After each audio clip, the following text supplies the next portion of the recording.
Actually, the boy's quite astute. I really am trying to kill him, but so far unsuccessfully. He's quite wily like his old man. This is what I'm talking about. Okay, well, we've heard from you, Scott. Now, you tell us a little about yourself. The details of my life are quite inconsequential. Oh, no, please, please. Let's hear about your childhood. Okay.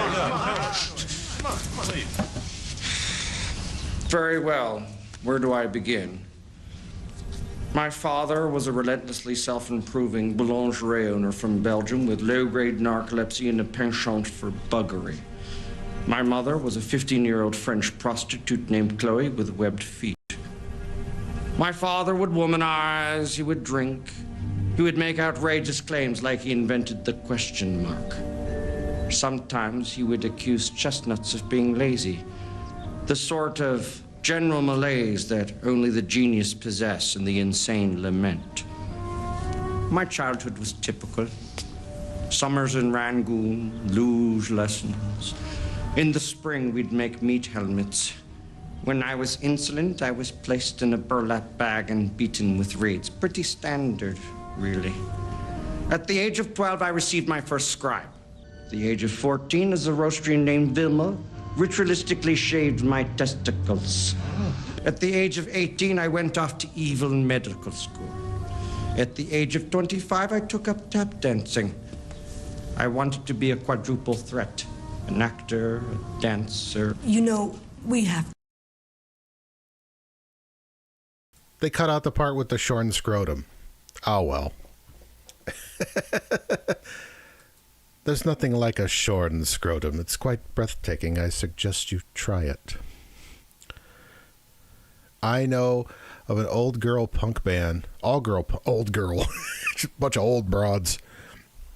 No, all girl punk band out here. And one of their songs, that whole monologue just being played behind some chord progression. That's awesome.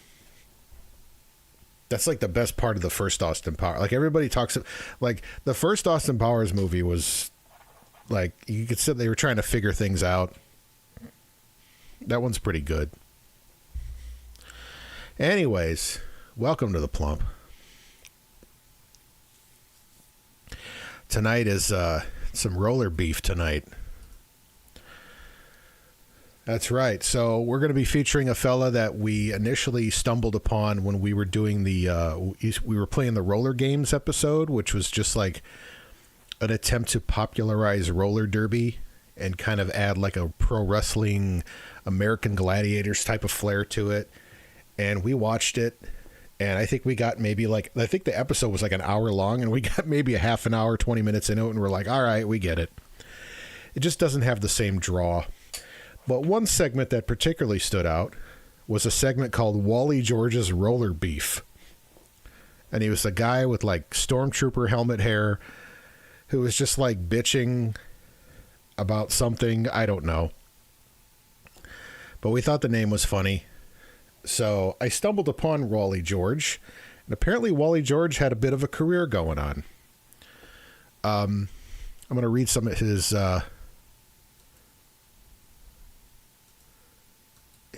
bio here. But before we do that, let's get some music. Oh, come on. All right. Get funky, Wally. So Wally George, he passed away in 2003. He was born in 1931. He was an American conservative radio and television commentator, calling himself the father of combat TV. So he was kind of like West Coast Morton Downey Jr. He was a fixture of Southern California television for 3 decades, from the 50s to the 80s, and the host of Hot Seat, which began as a local show on KDOC, Channel 56. We're going to be watching some episodes of that tonight. Oh, what else? Okay. His other nicknames were Mr. Conservative and Mr. America in the 60s through the 90s, and he represented the strong conservative fan base of Orange County and the Coachella Valley of California, where he was also on their local TV station. See, this is something folks don't know about California. California often gets labeled as like this very blue, very Democrat, very, liberal state. But once you get away from the coast, it gets red real quick. So, yeah. There's a huge conservative contingency in that state. Anyways, he went on to do radio and TV, his career.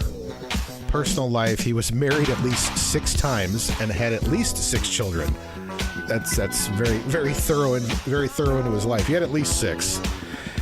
His first marriage was in '54. They had a daughter and a son named Debtraline Salas and Walter George Peach Jr. Really? His marriage to Jane Eager. Whoa, are you kidding me? His marriage to Jane Eager produced actress Rebecca De Mornay. What the fuck? George threatened to sue De Mornay for calling him a bigamist in the National Enquirer. In 1962, he married Mary Jo Teipel. They had a son, Kerry Walter George. He married Linda Levon Lowell in 1969. They had a daughter, Kimberly Jennifer. In '88, he married Janice Hodges, and they had a daughter, Holly. Jesus, this dude got around.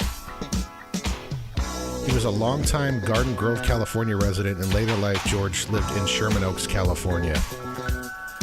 And he died of pneumonia.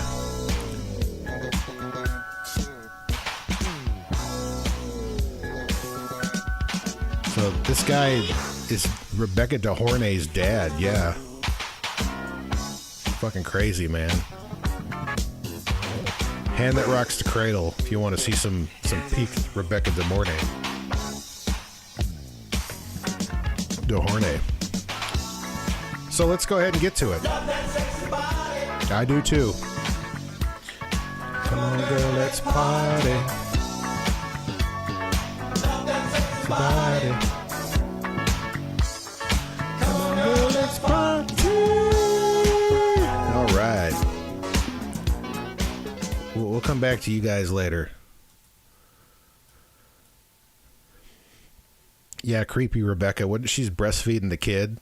I mean, it was a creepy titty, but hey, man, it was good looking creepy titty though. I'll take creepy titty as long as it's nice titty.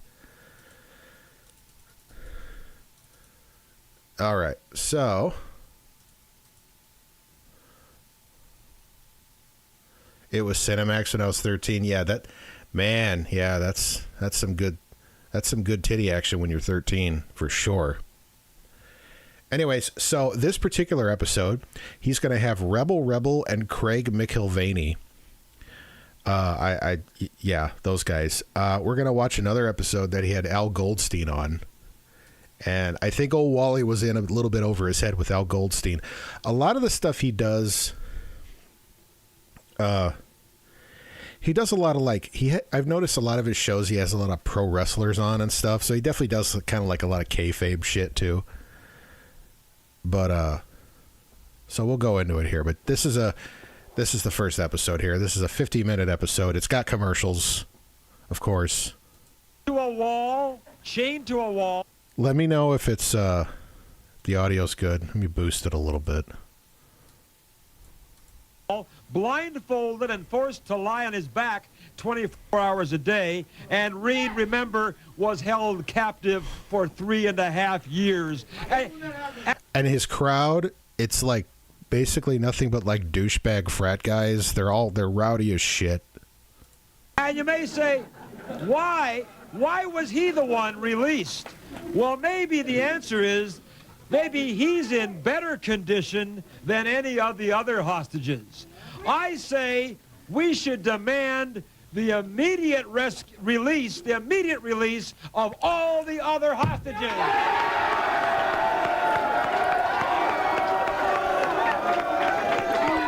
Yeah, tracking's a little rough in the beginning here. I think it smooths out.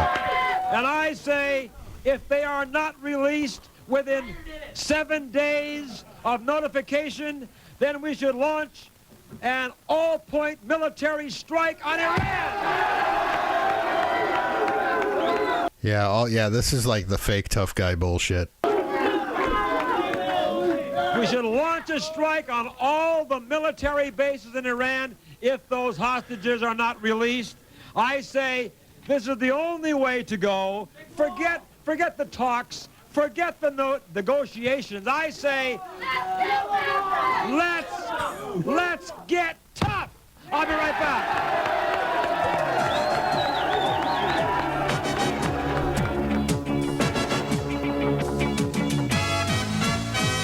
Yeah, it was just nuke 'em. So I told him to come on up. Here's And now we go to a fucking 1-900 commercial. shocking, intriguing, true confessions. Call 1-900-246-1212. I promised that I wouldn't tell a soul, but if you really want to know... Dial 1-900-246-1212 for fascinating, even alarming innermost secrets. I didn't Ooh, alarming. think I'd have the nerve, but what could I say?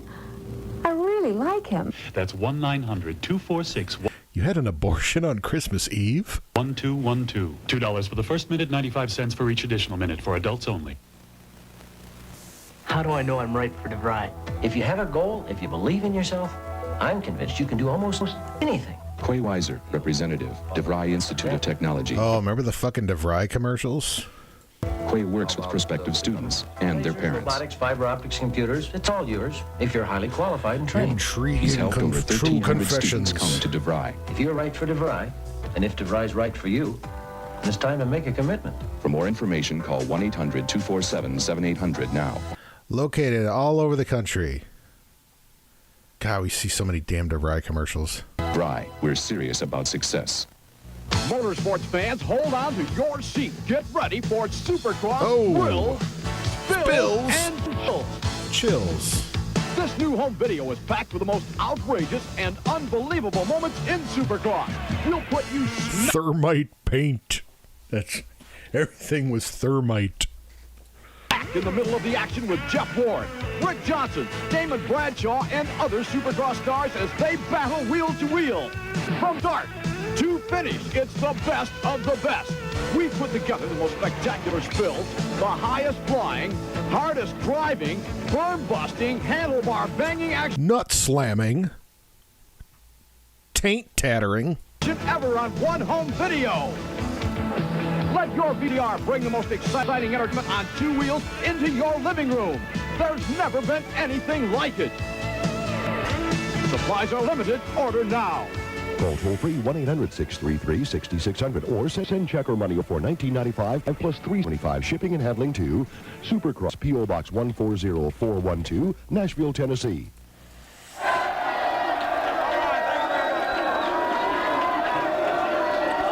Man, look at the mullet. Look at the early 90s douchiness going on in that crowd. Thank you very much. Okay, thank you. Welcome back. I think these guys just got back from watching a live taping of Married with Children. Back, everybody. Welcome to Hot Seat.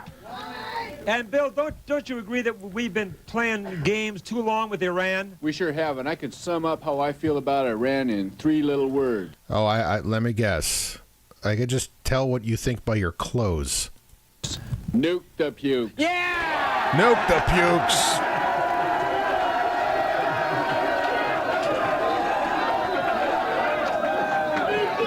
Spoken like the great American I knew you were. Yeah, this show would have been on.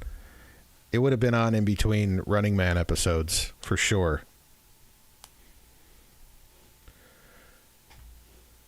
That's it. Okay, now, Fucking Richard Dawson was just, man, he was great in that movie. now, Bill, and everybody at home, you might remember when a few weeks ago, hold down the audience, please, when we had some hot cream wrestlers on the show. Do you remember that? Now I did that Some hot, Mr. Conservative. merely, hold it. You know, Bill, that was as an expose, right? That's to exactly expose right. these creatures, these bimbos. It was. But I had a lot of mail saying, Wally, on a fine conservative show like you should never have had those hot cream wrestlers because, you know, it isn't very conservative. But, you see, the real true I'm the audio's kind of like glitching. I don't know. It ain't me. thinking Americans know why I expose those idiots. And here's a letter from a true American conservative, from Tony Malmstrom, and he says, "Dear Wally, Your bold, hard-hitting expose of hot cream wrestlers was a victory for morality and the conservative cause. That's right. He says, I'm sure that after watching it, many young men were saved from a life of sin. How about that? He says,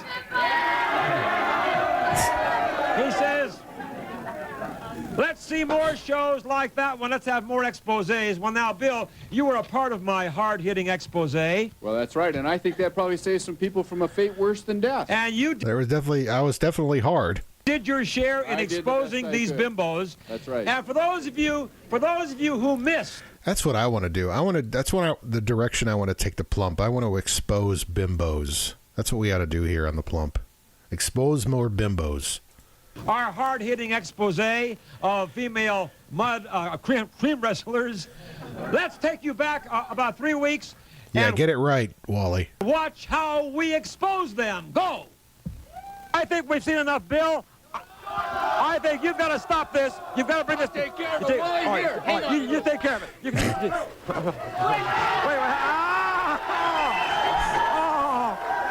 I don't believe this. I don't believe this. I feel bad for Bill. You think he's going to be all right? Bill, wait a minute. Who's this guy? Who's this guy? Come on.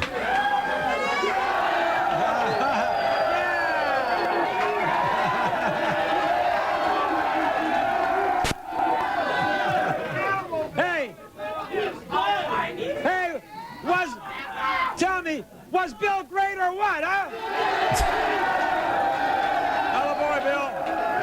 Okay. That was a tough job, but somebody had to do it. That's right. All right. Now, here's another letter in the mailbag. This comes from a nitwit named Stanley. Oh.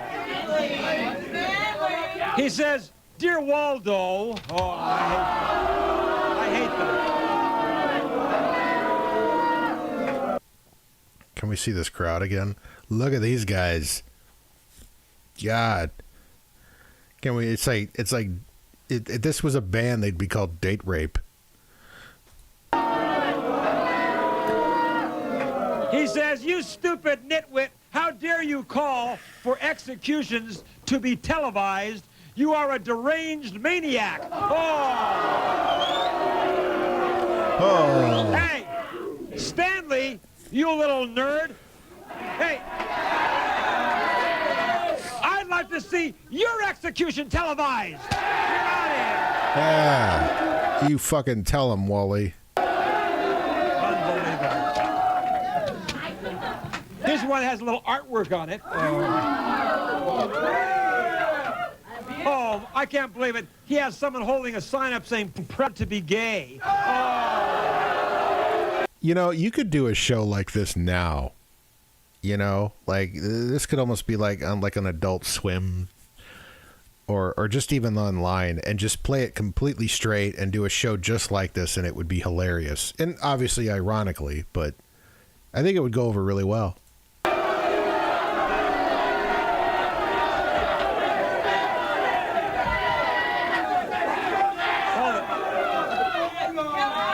Hey, guess what? Hold it.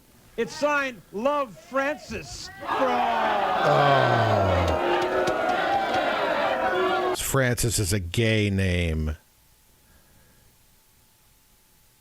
Yeah, Tim would be... No, you'd need some unknowns. And it would have to be played straight. Like, if Tim wants to back it, fine. But, it'd have to be completely new people, and it would have to be played completely straight.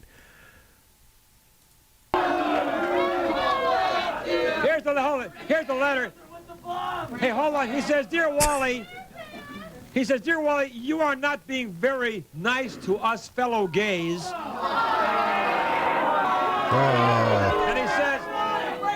And he says, you are hurting my feelings. Hey,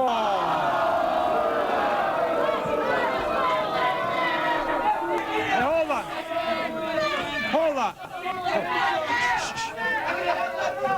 Hold on now. He's really got something important to say here. Come on now, guys. Hey, let me tell you something, Francis. I'm going to hurt more than your feelings. You're out of here.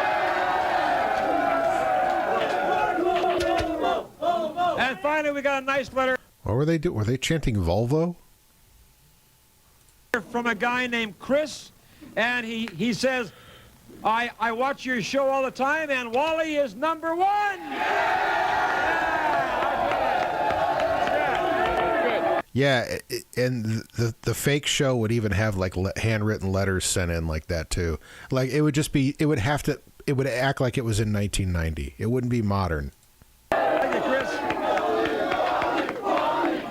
Okay. Wally. Thank you very much. Okay, thank you. And now hold it down.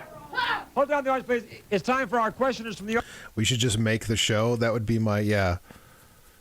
I'm going to rent out a warehouse space, right? It wouldn't even be eccentric millionaire. It would just be eccentric, like, 100 millionaire. All right? Rent out a fucking warehouse or just buy it. Right? And just live stream this. All right, let's have our first questioner. Come on up.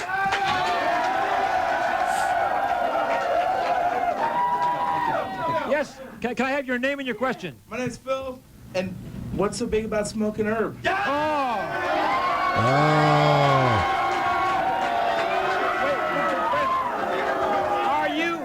Are you talking about smoking the bud, marijuana? Dude, that little dinky fucking Confederate flag. Are you talking about smoking the bud, marijuana? That was a puny fucking Confederate flag. I say no drugs will ever be legalized, and you're out of here. No drugs anywhere. I think the crowd was a little mixed on that one. Okay, next, come on. Look at this fucking hair, though. It's almost like he has enough hair, but he still combs it like that, and you're just asking why. It looks like Tweaky from Buck Rogers, the beady beat, but it's hair. Okay, go ahead, yes. Shit, this fucking guy. My name's Dave Johnson. And I'm a cool dude. Okay, go ahead. Wally, I want to know what you think about those homo liberals thinking they can take our greatest symbol and burn the American flag. Yeah, you're right. Yeah! Burn that shit. Let me tell you something. I say this. Anybody who burns the American flag should go to jail for the rest of their lives. Yay! Go ahead, yes. Name's Eric. Okay. Name's. Okay, remember, this is 1990, man. This is edgy. Eric, and what do you think about? Eric's definitely a sex pest. Look at this guy. Why is this chick being like held like she doesn't look like she doesn't want to be there? The chance the Iranians have nuclear weapons. Well, listen. When you mention Iran to me, I say Iran is responsible. Nuke the pukes. For our hostages being held, and like I said in my commentary, we should give them notice that if we don't get all our hostages back, we're coming to bomb the hell out of them.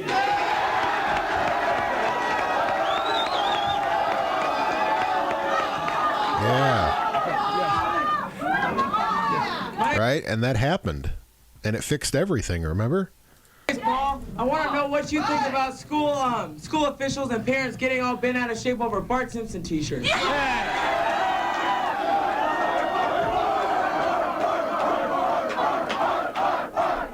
Bart. I say that's being very, very stupid and very ludicrous. I say there's nothing wrong. Long live Bart! Right back. So far, it's the first thing I've agreed with. Okay, it's going to get like the t-shirt, the tuxedo shirt. But the next segment is where it gets interesting. He has his guests on. Tired of being alone? A new relationship can be Long live Bort. only as far away as your fingertips. Call the Dateline 1. Yeah, this definitely wasn't on in the evenings. 900-860-1122. Like, this was totally on at like Friday evening, Friday or Saturday night. Definitely. Any time of the day or night, there are people who want to share their experiences, or a few laughs, or make a friend, or make a date. Why not call? Really? That long? Really? It fell off, huh? Call now. Don't just sit by the phone. Use it to get in touch. You don't have to be lonely anymore. Call the Dateline at 1-900-860-1122. $2. Man, I almost wish 900 numbers were still around. I'd call this, but For the first minute, $1 for each additional minute. Yeah, 2 for the first minute, $1. That's when you call and they're like, hello, would you like to talk to sexy girls? For adults only. It's the sound of Motown. 50 certified #1 hits by the original Motown superstars. Now for the first time, a compact Nuke the Pukes. disc. Stevie Wonder, Nuke the Puke. Marvin Gaye, Nuke that was dad did that. We got 2 Stevie songs.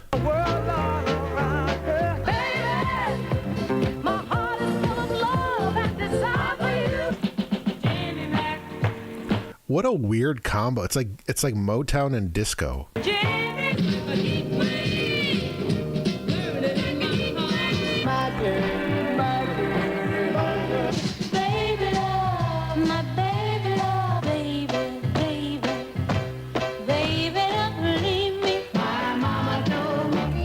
You better chop around. 50 #1 I figure they're short enough. I'm not going to get in trouble. Motown hits on 4 LPs, 3 cassettes, and now for the first time on 3 compact discs.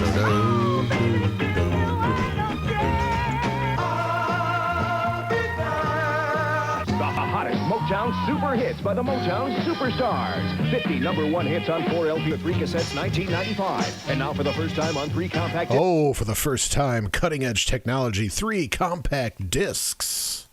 $24.95. Order now. I don't know if these things are going to catch on, but, who knows? To order, credit card customers call 1-800-862-1100 or save COD charges and send just $19.95 for 4 albums or 3 cassettes. No, that music is so, mainstream. I would have already gotten a ding. I think it's too short. I think if it's, under, 15 seconds, I won't get in trouble. But who knows? That's all 20. And plus, you got the guy talking over it, and then it goes into the next song. Plus, the audio quality is not so good. I don't know. I think we're good. $4.95 for 3 compact discs, plus $4 shipping and handling to Motown 25th Anniversary Collection, Box 302, Orchard Park, New York. Or call it. We're going to call it Upside Down. Boy, you turn me in. Wait, did I dial that right? 862-1100. Nope, one more 0. Oh, it's busy. Damn it. All right. 1-800-862-1100. Or it's disconnected. Who cares? 100. Welcome back. Wally George here with Hot Seat. And we'll get to our first idiot victims on the Hot Seat. But first, can I remind you, wherever you are, if you're watching us here in Southern California, be sure to join me every day, Monday through Friday, here on KDOC TV, Channel 56 in Southern California, or check your cable guide for KDOC. We're on every day at 4 o'clock with Hot Seat highlights on this very station. So join us, 4 to 4:30. I do a commentary every day, Monday through Friday, and then I show you some of the most outrageous moments. By the way, some of these episodes I've watched too, Wally is doing tons of commercial bits and sponsorships in between. This dude was working, man. Say what you want about him. He was doing this shit, his radio show, he was doing commercial spots. Yeah, this dude was, he had the full-on grift going, man. From the past 7 years of my Hot Seat show, 4 o'clock Monday through Friday, at 11 o'clock every Saturday night, we're here with a brand new Hot Seat show. Yeah. Oh, Ronnie. Okay, all right. And now, Bill Bancroft, it's time. Oh boy, Bill, these are really Looney Tunes. They are Looney Tunes. I remember them from last time. But they're also dangerous. They're dangerous. Absolutely. Yeah, they're dangerous. They're just, that's where the line gets crossed, right? It's just a bunch of guys coming out with weird hair and outfits, and yeah, they're crazy guys, but they're also dangerous. Absolutely. They are so dangerous. They are purveyors of some of the most disgusting filth that we know. Yeah! Anarchy, violence, pornography, drugs, bisexuality. I can't believe it. Unbelievable. Anyway, here is Rebel Rebel. Rebel Rebel, here they come.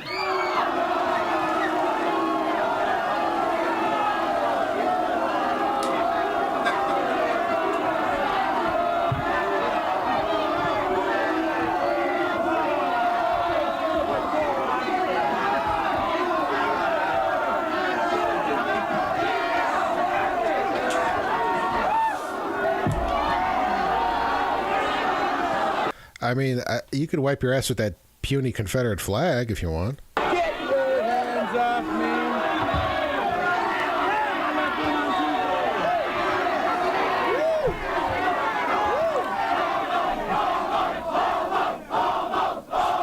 Homo? God damn it.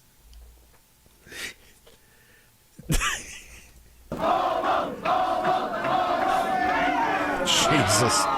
Man, 19 homo was such an 80s and like early 90s insult. I ain't no fucking homo. I ain't no mo. Hey! Look what these... Hold on. Look what these... Hold on. Shh. Quiet. Look what these stupid perverts did to the American flag. Woo! I love it. I'll tell you something. You stupid maniacs belong in a slammer for the rest of your lives. Who's gonna do it? Who's gonna do it? Man, you know what, Wally? Hey. Look at this guy. Fucking... I can't even say it. Like, what's coming out. You know what this guy's... He says the N-word and the F slur, like, just casual... Like, all of this. Again, it's like, it's the date rape crew. Seriously? These guys wake up and say the N-word. We came out here to California to see all the pretty people. How come all the ugly people are here tonight?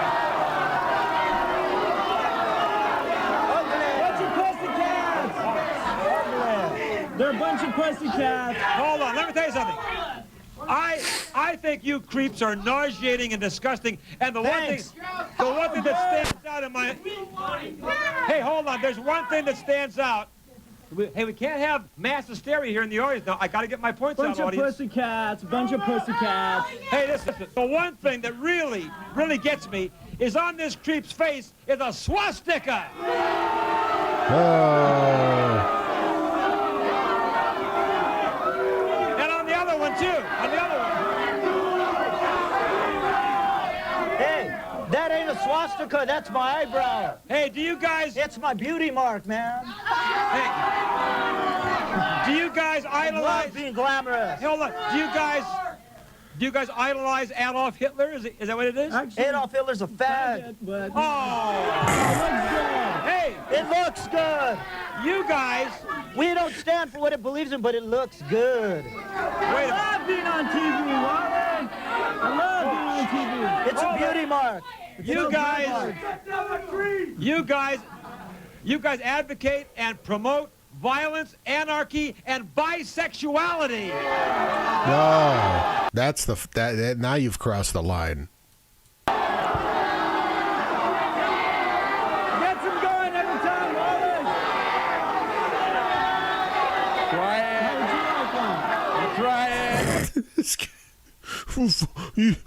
Don't you fucking do that.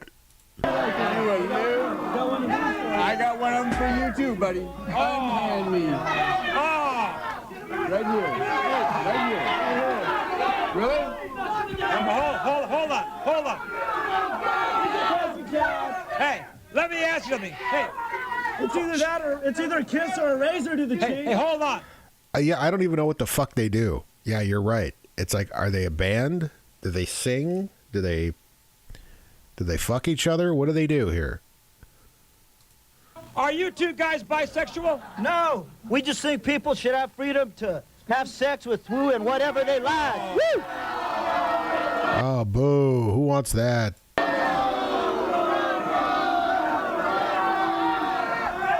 Now, you know Looks what? like you have a few in here anyways, Wally. Hold on. Hey, there's one there, there's one there.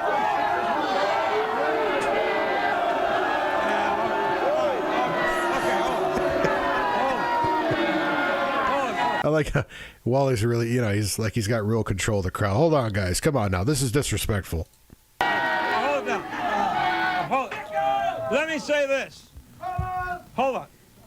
Let's hear it, Wally. I have read your stupid, idiotic publicity kits. Bring it on. And in your publicity kit, you advocate anarchy in America. Anarchy! Now, hold on. I read in your stupid literature, here it is, here. This is what I think of your literature. How about that? Oh, fuck yeah, man. Tear that shit up, Wally. Nuke the pukes. You could have gotten some money for that,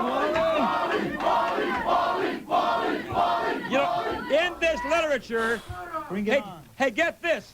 In their literature that they pass out to their young kid fans, it says, carry a gun, cause trouble, vandalize, and start a riot. Oh. See, this was that era when, like, there were two kinds of people that had swastikas. There were actual neo-Nazis, and then there were, like, people just trying to be edgy and getting away with it. By the way, this girl is too pretty. She's definitely been date raped. She was date raped before the end of the night.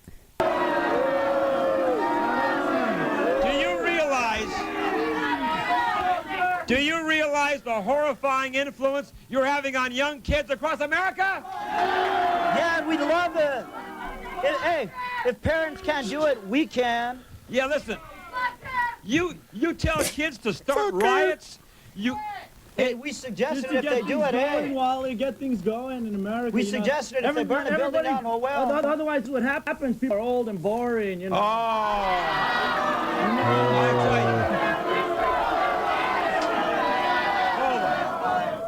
These people in my audience are decent Americans.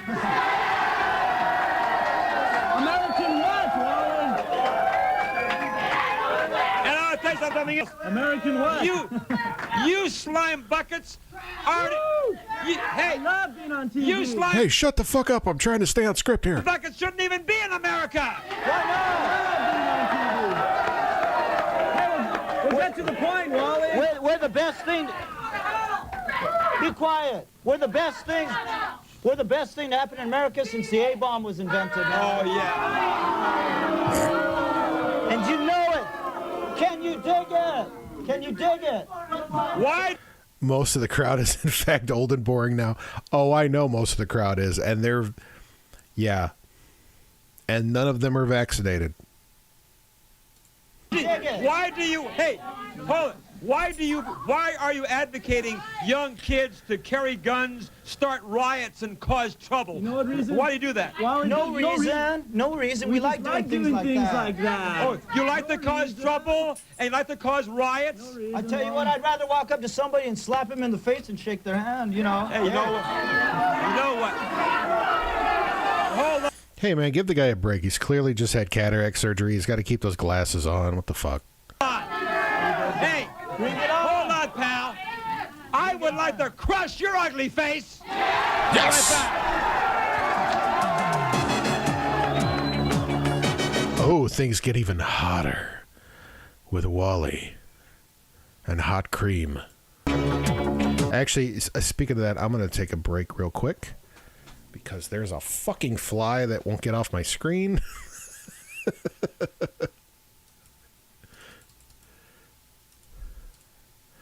There's a fucking fly in the house. We got flies in the house now. We got flies in here. And Bosley is grunting. What's the matter, buddy? All right. I think he's got to piss or shit. Whatever. We'll be right back.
Try to relax your anus.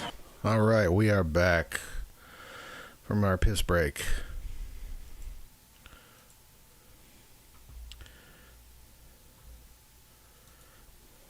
The fly is still here, but we'll deal with it. We'll deal with the fly because we're professionals here at the Plump.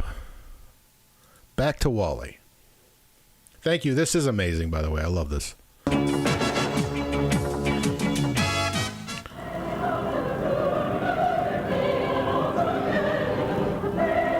What's yellow? Has a red racing stripe. 245 horsepower. Fuel-injected 350 V8 engine. 245 horsepower for a 1990 vehicle is not bad, actually. And goes from 0 to 60 in under 6 seconds flat. I don't believe that. Okay, that makes more sense. Exactly.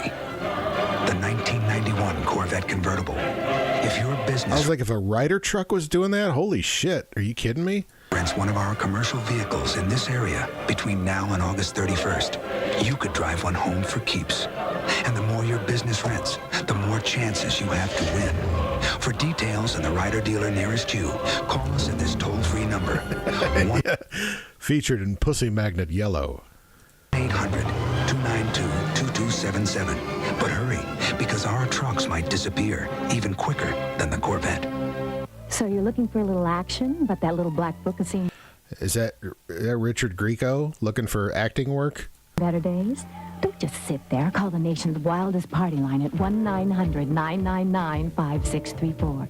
It's the only number you need to meet active singles over 18. Make new friends. Leave and retrieve messages from your own personal mailbox. Meet Or was that boners to bone before he hung himself? you'd like and arrange a private rendezvous. Come on, don't be shy. Get in on the action. Call 1-900-999-5634. It'll be the best number in your little black book.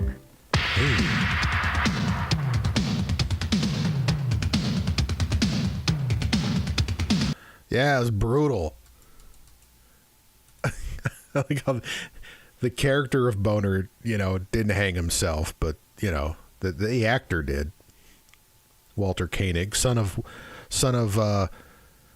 no, Walter Koenig is, that's Chekhov, right? His son was Andrew. That's Boner.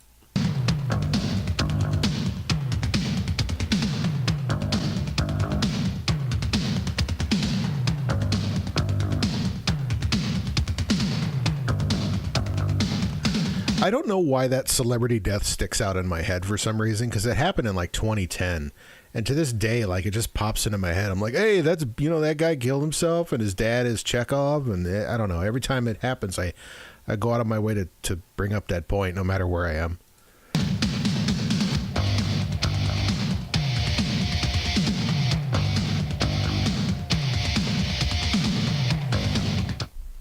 And we're back. Wally George here with Hot Seat, and we'll get back to our ridiculous, ludicrous guest. You telling me, man. Rebel.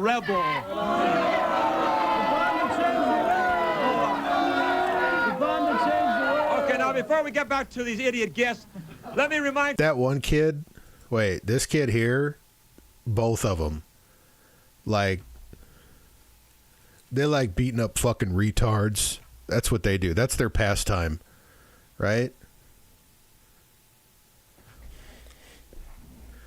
Pissing off homos and beating up fucking retards. That's their hateful. That's their pastime. Wait a minute. Wait. I gotta go back again. Sorry. The motherfucker stood up at the last second. Ridiculous, ludicrous guest. Rebel. Wait, this kid. Look at this. Are you kidding me with the fucking sweatshirt? This guy's like an 80s movie villain. Like he's so stereotypical. He's got the sweater tied around his neck. Fucking Stan Gable. This guy has definitely date raped. Okay,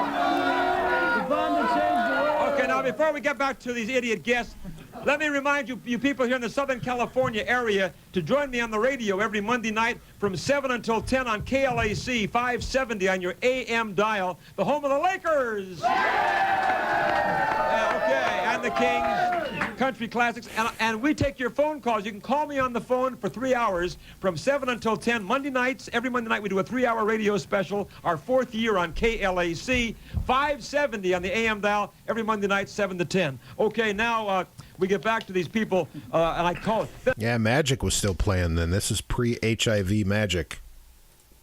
People, they are scum, right? If you got the Stones. Now you have a record out. If you got the Stones, bring it on. And this. Oh, I want to hear their record. Hold it. This horrifying record, I can't recite it. It's called Fuck.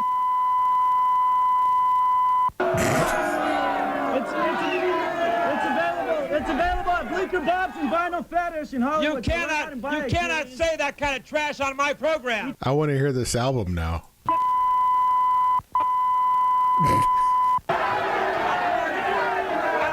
You got the Stones. You got the Stones. Wally, relax, Wally. It's our statement to the youth of America.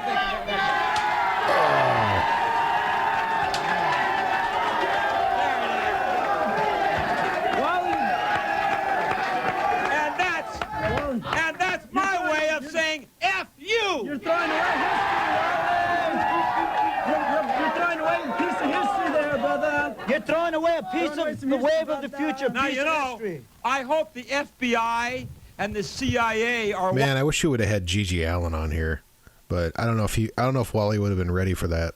...watching this program, because, you know, they are passing out literature at their concerts to show people how to make bombs and how to use dynamite. What do you think of that? Now, that is not cool. What are they saying? Hold on, wait, go back.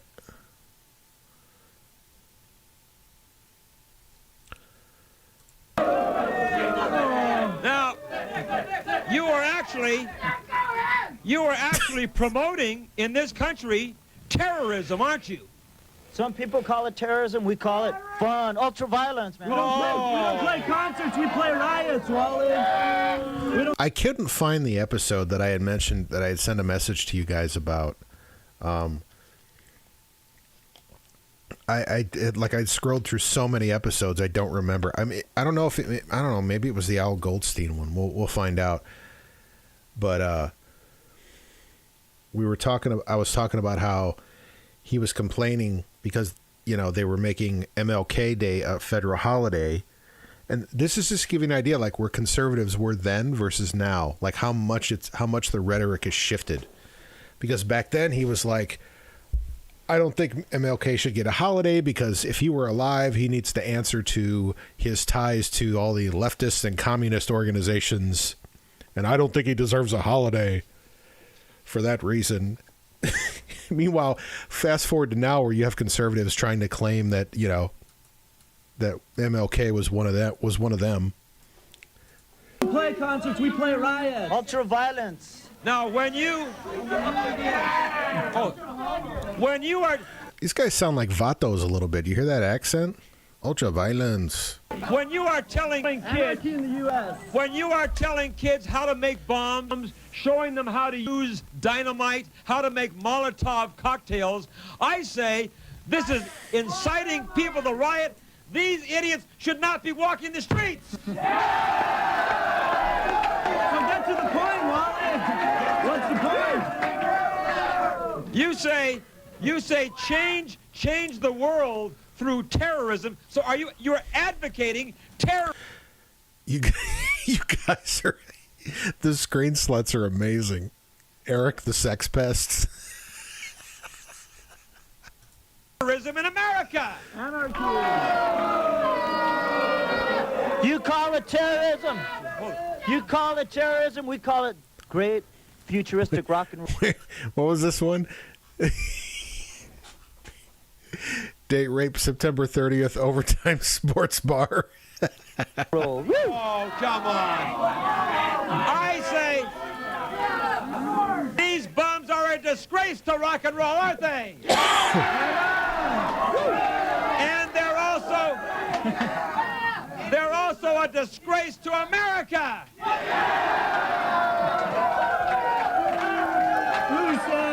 I was going to say that they're really rotten men, but I don't think they're men. I think they're transsexuals. That's a far. Yeah, that's worse, I guess. Possibly. Well, a sex change doctor knows for sure. Yeah. Are you guys transsexuals or transvestites? We just look good, Wally. Hey, Wally, I'm the sex terminator, man. Oh. We just look good, dude. We just look good, brother. We'll let you check it after the show, Wally. What are they saying? Sin or sex?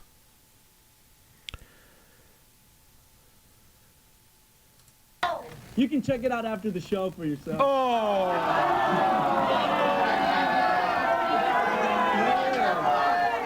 Now, you know. I bet you Wally likes to plunge his roller beef in one of them guys. Come on now. Come on, Wally. Let me ask you. Oh, they're saying sick? I couldn't tell. They're saying sex. Sex. Are Well, then a big fucking bro orgy just breaks out. advocating violence. You're advocating this kind of thing. Do you practice what you preach? You bet. Hypocrites, we aren't.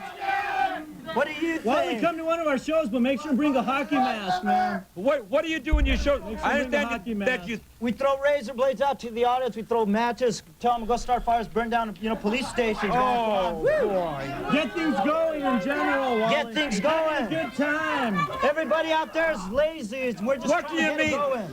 Hey, what do you mean when you say in your literature, experience the 21st century of sex and violence? That's it. That's right what our before. show is. Sex and violence. So, Rebel. I don't know if these are the same guys. I don't know. I keep getting the fucking Bowie tune when I type it in search. No, that's the fucking Bowie tune. On stage. If you guys can find anything that looks like it might these guys like performing a video of them, let me know.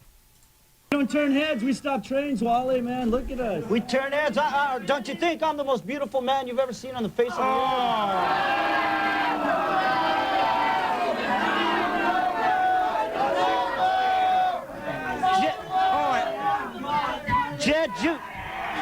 Jed Jupiter, the Ayatollah of rock and roller. The king of sting. Oh, boy. Hey, let's go to the audience. Hey, no. All right, let's go to the audience. That's humongous. Come on up. The hottest shot in the galaxy. Okay. All right, let's go there. Yes.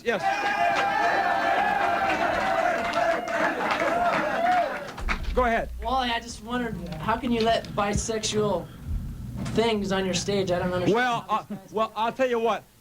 I want all club owners in America to take a good look at this group, and I hope no club in America will ever hire these guys, right? I'm just against all of this. Like I'm not for these guys. I'm not for Wally. I'm not for the crowd. Like I'm just against all of it.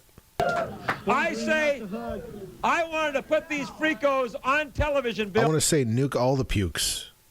Because I want the bookers to take a look, to know what they stand for, and if the bookers of America are decent, they will never, ever book these guys for a gig, ever! What do we get? Rebel featured on Fox TV. Oh man, Ian with the video. 2 minutes. Here we go. Amusement is plenty of beer, shock value, and just plain old Oh, that audio. And it's on the left channel. entertainment. Really? My name is Rocket, and I'm Rebel's #1 groupie. Rebel rule. This guy has a talent for cigarette. Damn it, give it. Putting cigarettes out on his head. I do not do drugs. I'm schizophrenic. And it's all a punk put on by a band called Rebel. The undisputed heavyweight punk rock champion of the world. Wait, is that a doll with the mic through it?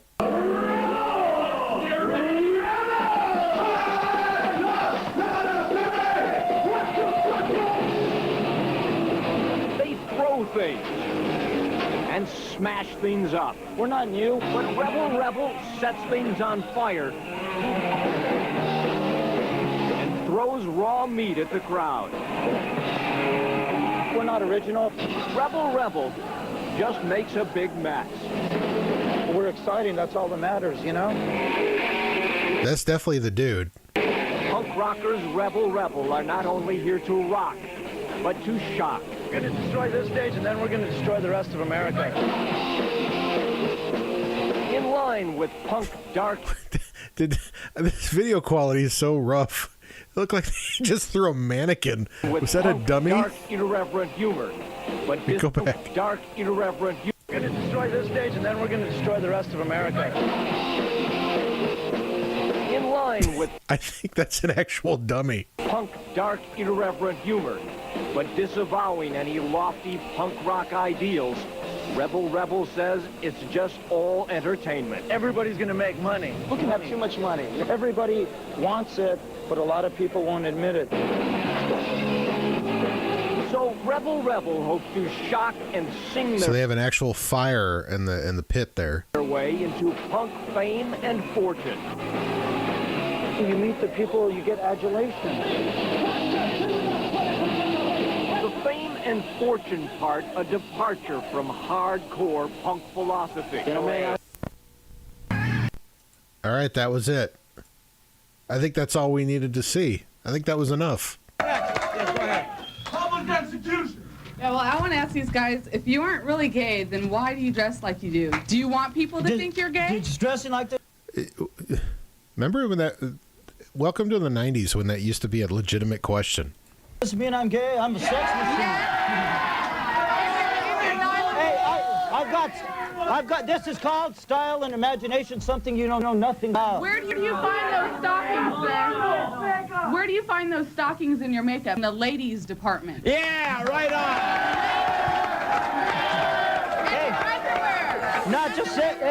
Not just any ladies, thin ladies. Hey, what do you think of the influence that these kind of people have on the kids in America? I think that instead of people shaking their hand, they should slap them. Yeah, right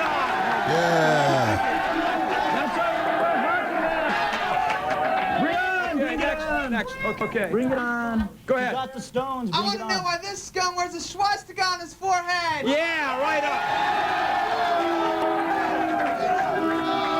It ain't a swastika, it's a birthmark. It has nothing to do with Nazism or anything. It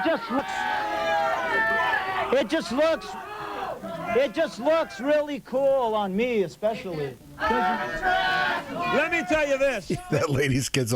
Yeah, that's what she says to her kid. She's like, hey, Timmy, why do you wear that? Why do you wear that stuff that looks gay? All right, it's like, Mom, I'm 42. Please. Stop talking to me. Please stop saying that to me. Don't represent. I'm 42 and I have a wife and kids. Any white power garbage, it just looks cool, that's it. Yeah, hey, let me see. Think of it. Let me tell you something. You smell like garbage. Like, Mom, I'm 42. I'm an electrical engineer. And I have a wife. You are a disgusting embarrassment to America, and you're out of here. Oh, they're throwing them out. Nice codpiece. Oh, nice mullet. Look at that thing.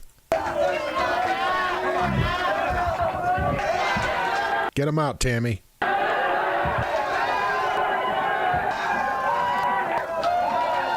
Get him out, Tammy.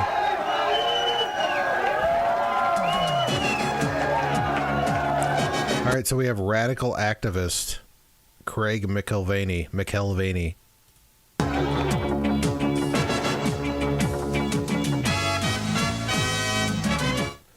You know, Dynamic Protection Services has been providing security for me and for Hot Seat for over a year. Bill Bancroft, owner of Dynamic, and my co-host, tells me the key to having a large and well-trained... Was this before they used to do commercials for, like, buy gold Because Wally totally would have been doing the buy gold stuff. Force is his personal concern for every officer, and each officer is fully trained for his or her assignment and receives special self-defense training. If you're thinking about a job in security, call Dynamic right now in Orange, area code 714-633-1952. Call right now because jobs are available. Thank you. Public notice. Are you kidding me? Wally's only 32 here? No.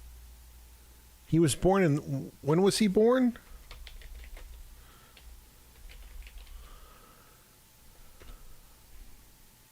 He was born in 31, and this is 1990. So, yeah, that now... Yeah.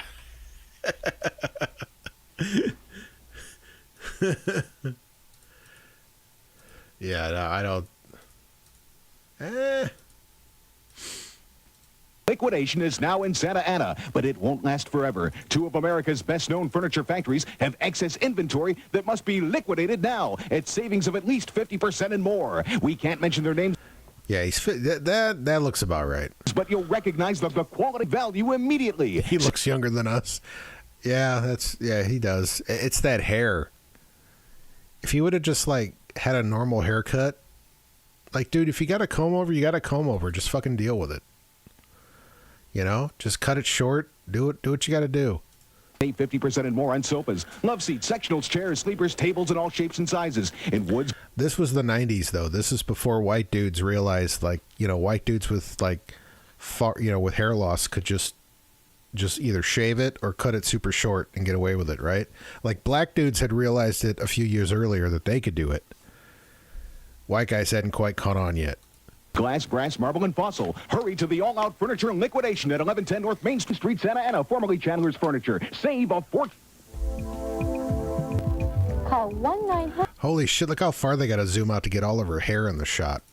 USA Girl from anywhere in the United States. You never know what you might hear or experience. Remember, you must be 18 or older, but call me now at 1-900-USA Girl, 24 hours, 7 days. Remember, that's 1-900-USA Girl. It's only $3 a call, so call me now. Since moving to the country, the Douglases... Does that sound like a bugle to you? ...have made some interesting friends. Look at that! It's love at first. Which one was her? Like, which Gabor was she? Was she the one that slapped the cop back in the, like, I want to say that was back in that. Was it Jaja Gabor? And there was Ava Gabor. Yeah, it was, I think it was Jaja. Is that Jaja or is that Ava? I don't even know. Love it. She needs glass. Green Acres, weekdays at 1:30 and 5:30 on KDOC 56. We're back, Wally George here with our Hot Seat Show for this Saturday night. Now, hold on. We'll get to our next victim in a minute. But first, I want to remind you all, wherever... Boy, those guys were really sick, Bill, weren't they? They were raunchy. They stink. Bad guys. Hey, you know, thick individuals. You had a strange look on your face, Bill. Did they smell as bad as they looked? They did. They smelled terrible. Oh, smelled like garbage. Yeah. Okay. Now, before we get to our next guest... Fucking Bill's into that shit. ...on the show, let me remind you, wherever you're watching us across this great country, write to me. I love to get your mail. The address is on the screen. Write to me. Maybe you'd like to come down and challenge me on the hot seat some Saturday night. If you want to be on the program and challenge me on some particular issue, write to me, and maybe we'll get you on. You must be 18 years of age or older to debate me on the hot seat. Also, I'll be glad to send you out a free, personally autographed picture and a free copy of my magazine, Victory Magazine, 36 pages. It's a conservatively oriented magazine. 36 pages of hot, creamy action. Hot, creamy Wally action. My associate editor, and you'll enjoy. I do a column. Janice does one. All kinds of things. So write to me, and I'll send you a free copy of Victory Magazine. Janice, was that like his fourth wife? Now, my address is Wally George, Box 787, Hollywood, California 90078. Box 787, Hollywood, California 90078. Now, if you want to come down here for a taping of my Hot Seat Show, we tape it every Wednesday evening at approximately 6 p.m. The number's on your screen. Don't call now. Nobody's there. Call during the week, during business hours. Leave your name and your telephone number, how many tickets you want. The tickets, of course, are free. The numbers to call in the 213 area code, 464-611-1111. 464-6111. Now get ready, everybody. Our world-famous 714 area code number. In the area 714 area code, 999. 999. 999. 999. One more time, 999. Yeah, right on. Sieg. Okay. Now, Bill Bancroft, it's time to introduce my next guest on the hot seat, if you will. That's right, and here... What was his last name? Did he say Bill Backrub? One more time, 999. Yeah, right on. Okay.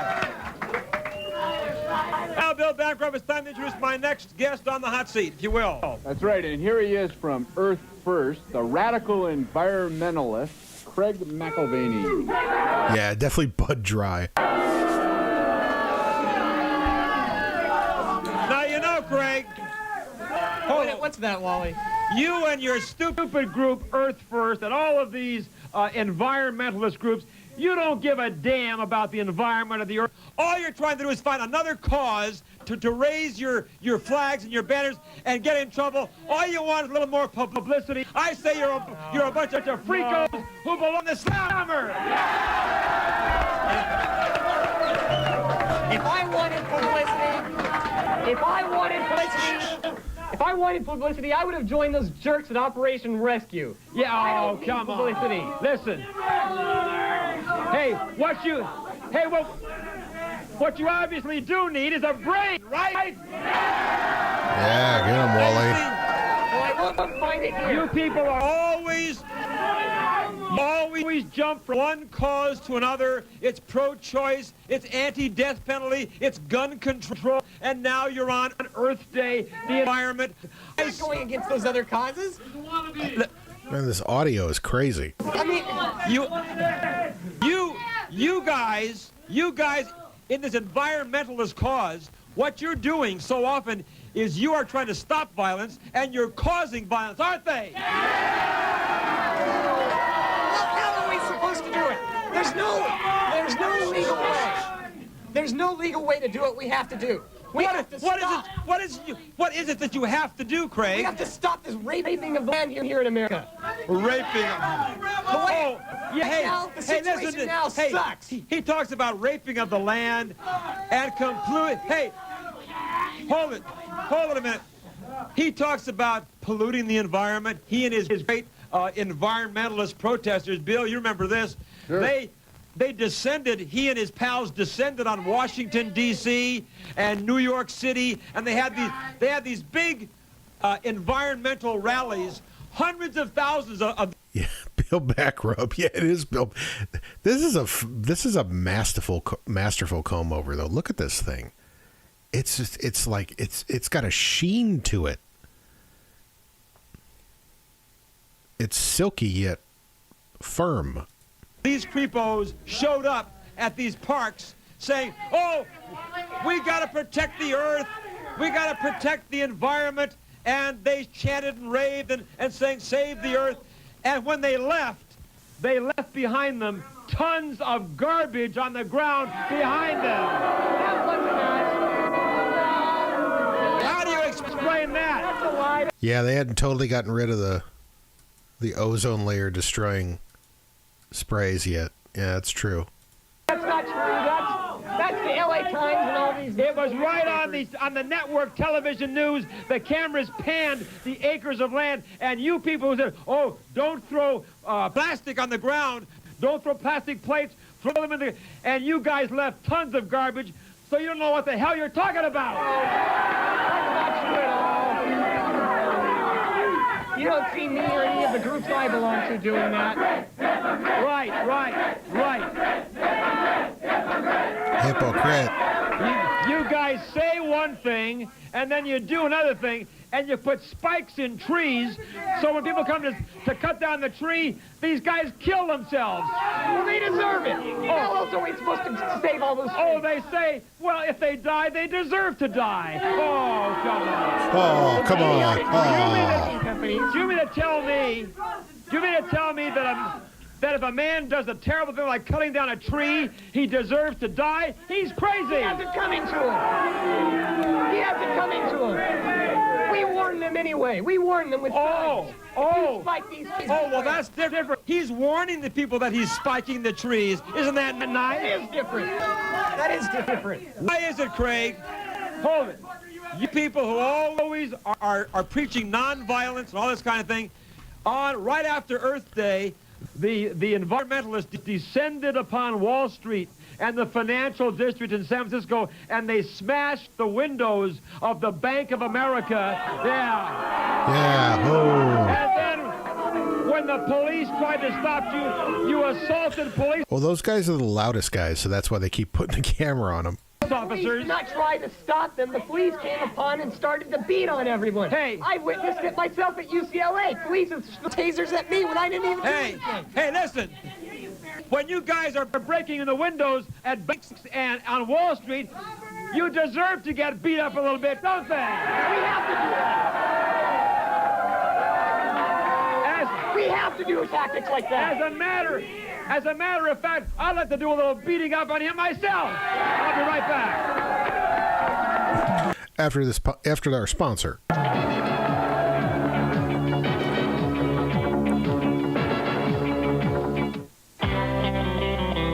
How far would you go to find just what you want? If you're a truck buyer, we know it's quite a ways.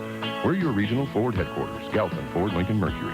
And we think our product should be as unique as the people that drive them. And that's why they're more than just trucks and vans. They're galvanized. We figure if you come all this way, How's it going, eh? you should get what you want. See your regional Ford headquarters, Galpin Ford Lincoln Mercury, in the heart of the San Fernando Valley, because all trucks are not created equal. Bunch of freakos. Put them in the slammer. Tired of being alone? A new relationship can be only as far away as your fingertips. Call the date line 1-900-860-1122. Any time of the day or night, there are people who want to share their experiences, or a few laughs, or make a friend, or make a date. Why not call now? Don't just sit by the phone. Use it. She's a curvy gal. To get in touch. You don't have to be lonely anymore. Call the date line at 1-900-860-1122. $2 for the first minute, $1 for each additional minute. For adults only. Oh, God. Get a Sony 20-inch remote control color TV or Sony VCR when you buy any classic model contour chair. That's quite a comfortable looking chair, to be honest with you. Man, I'd like to be in that right now. Just as Sony means quality in home electronics, Contour means quality in lounge chairs. Classic model Contour chairs are incredibly relaxing. Feature this special orthopedically correct shape, automatic power slide, and built-in heat and... Ooh, that's what the ladies used to call me back in my days. Back in my dancing days. Automatic power slide. Massage. To get all the exciting facts about Contour, call toll-free, and I'll mail you this free Contour chair catalog and this certificate for your choice of a Sony color TV or VCR with the purchase of a classic model Contour. Don't delay. Call me, Art Linkletter, right now. Call 1-800-435... I didn't even realize that was Art Linkletter. 1400. That's 1-800-435-1400. 1-800-435-1400. Oh no. It's ringing.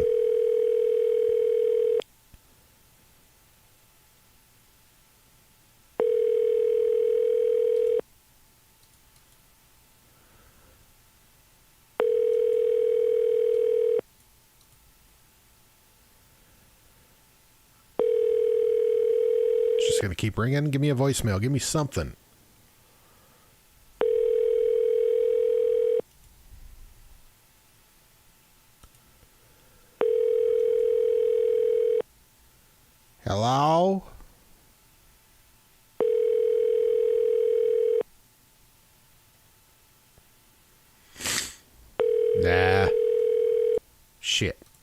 toll-free. Call 1-800-435-1400.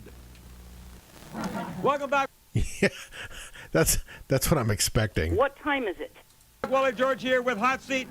This is the one program that has guts.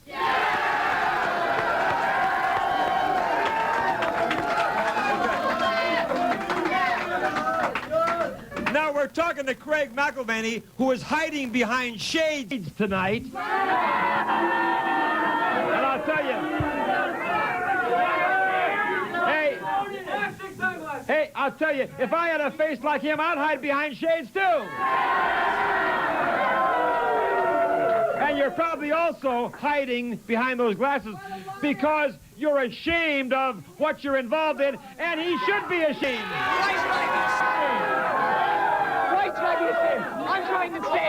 I'm trying to save the planet here. Oh, how? Yeah, he's trying to say he's like anorexic Roddy Piper, man, from They Live. He sees what's really going on. Oh, wait a minute. Hold on. Craig says he's trying to save the planet. Oh. I mean, you're just sitting there in your soapbox. How are you planning on doing that, Craig? Well, how are you planning on saving the planet? Hey, I have one way that you can make this United States a lot better. Get the hell out of the country. No! America sucks, and I'm going to make it better. Wait a minute. Yes, America sucks, and it's up to me and my groups to fix that problem. Wait a minute. Did you hear what he said? America sucks. Oh, you're out of here. You're out of here, you freako. I'm warning you right now. Don't you ever say that on my program.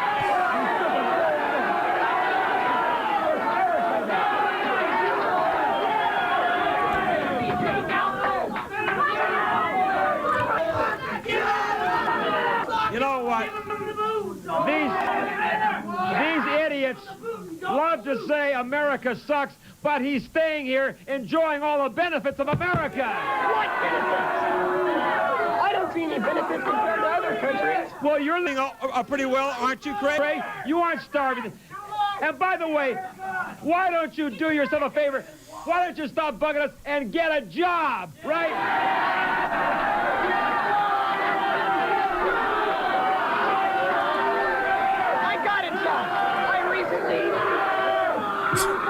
I had a job up until last week, and I just got another. Hey, Craig, tell everybody. I know, but you tell it. Where was the last place that you worked, Craig? I was proud to work for TNA Video in Upland, a porno shop. Oh, sure.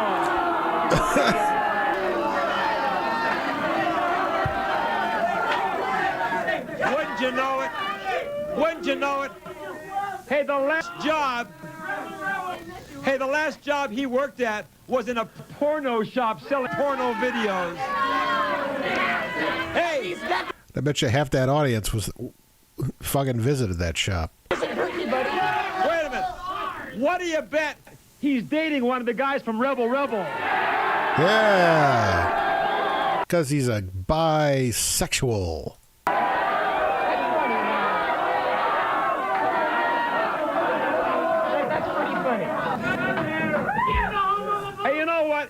It really kills me. Sad thing is, I know people like this now who think that's like the punchline to a joke. Like that's it. Like that's peak comedy right there. That he worked at a porno shop. It really kills me, Craig, because there's a lot of celebrities who get involved in your cause. Martin Sheen, Asner, Jane Fonda. Yeah, I only went directions. I only went to that place to get directions on how to get away from that place. Yeah. The only reason these liberal left-wing celebrities get involved in these causes is all they want to do is get some publicity to help their own careers. I don't see how that's helping their careers at all. I mean, have you seen a movie with Ed Asner lately? It hasn't helped him. Hey, hold on. These guys,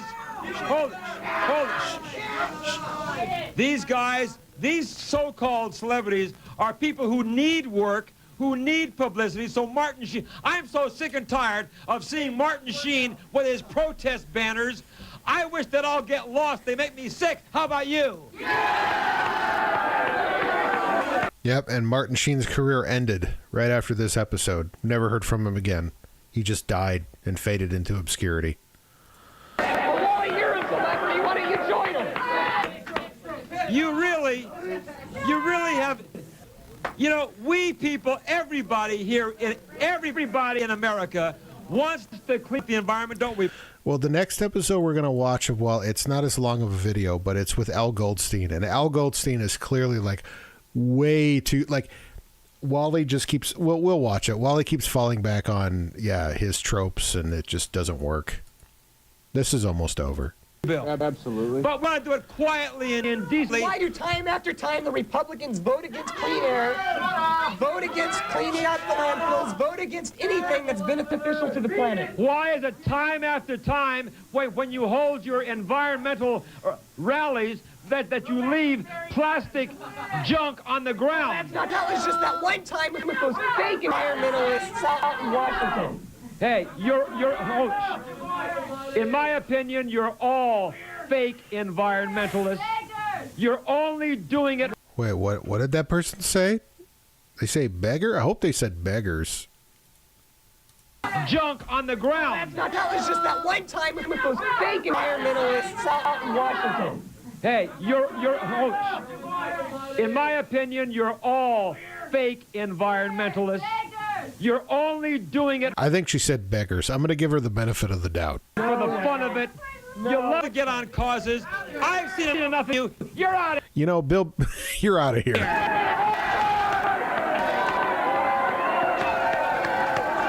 Yeah, Bill Backrub is the consummate professional. He only chimes in when he's asked.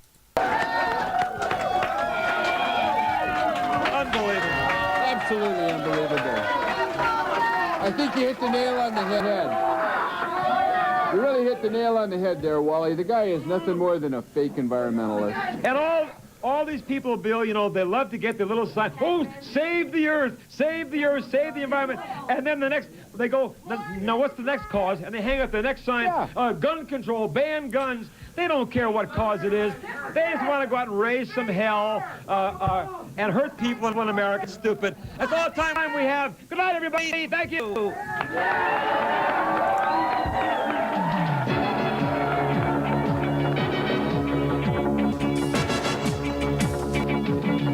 Whoa, check out the Zubas.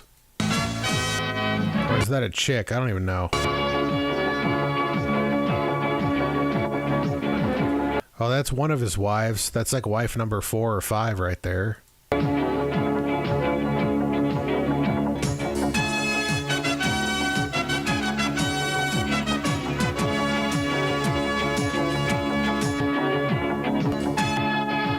Jesus, wait. Let's look at these credits. Did his wife do everything?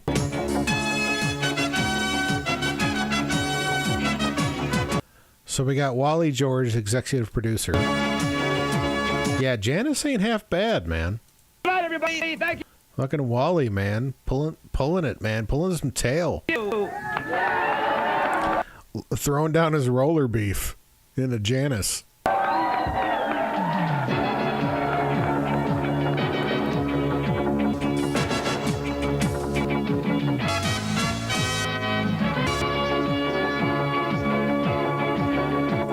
Yeah, I'm yeah, Janice ain't too bad, man. She's all right. She definitely got roller beefed.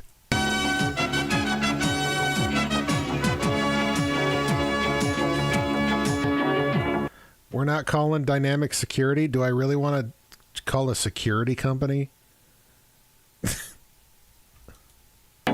Talent coordinator Janice George.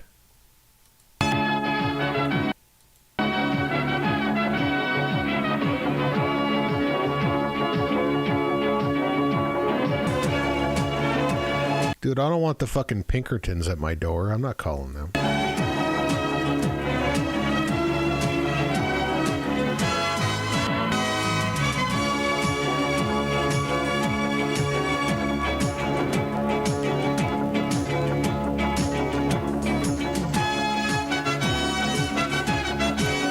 wife, she looks like she's at least like 10, 15 years younger than him. Good on Wally, man.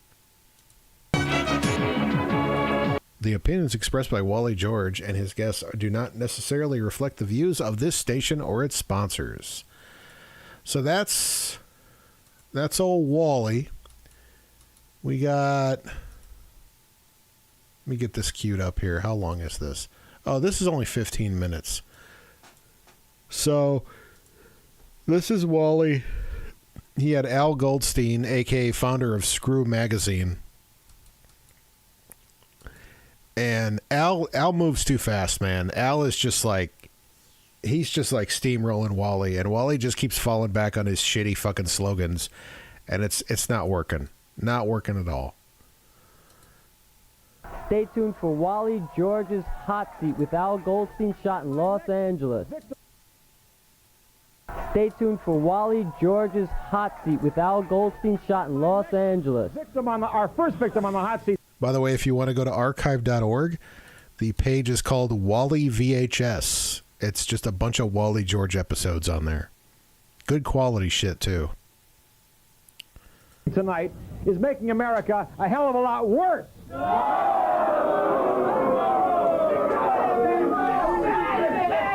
He is probably the most sickening, degrading scum pervert I've ever met.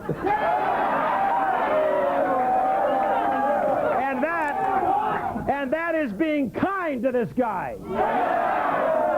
He is the publisher of one of the most degrading publications I've ever seen that's sold all over the country. It's called, and I hate to even say this, it's called Screw Magazine. Yeah. Now, hold on. And let's show this guy what we think of this pervert, Al Goldstein. You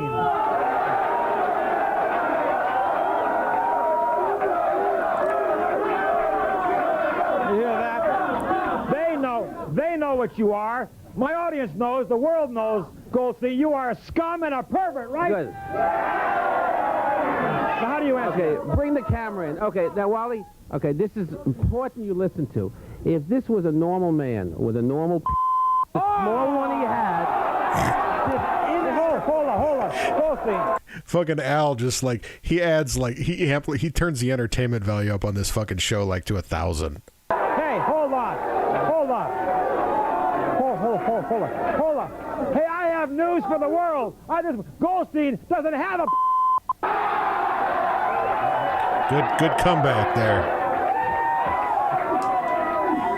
Don't try to top the master. Wally, you are an inadequate, and I know the way you make love. You are bad at it. You're a sex-hating imbecile. Oh. No wonder you don't like what to do.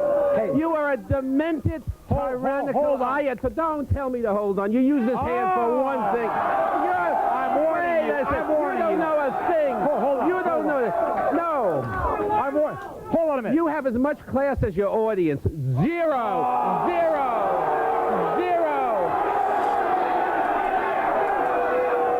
Feed these people to the lions. Hey, hold on.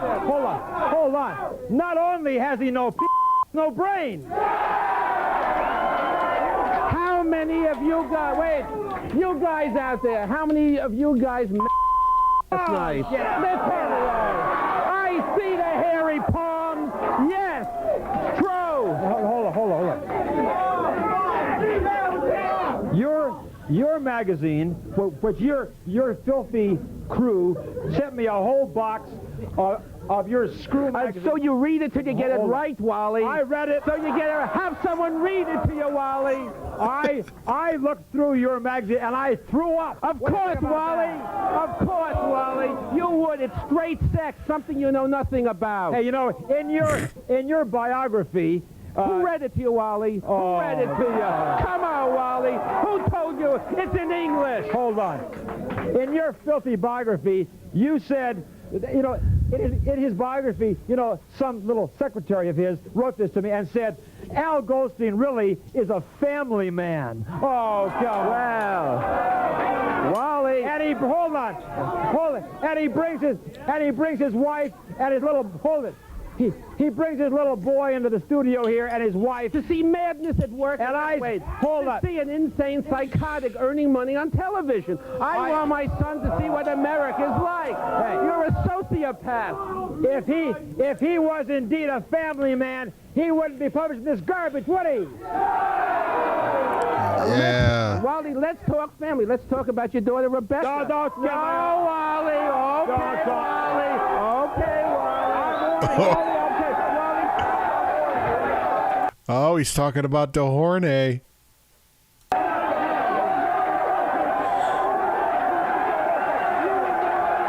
And that rocks my cradle.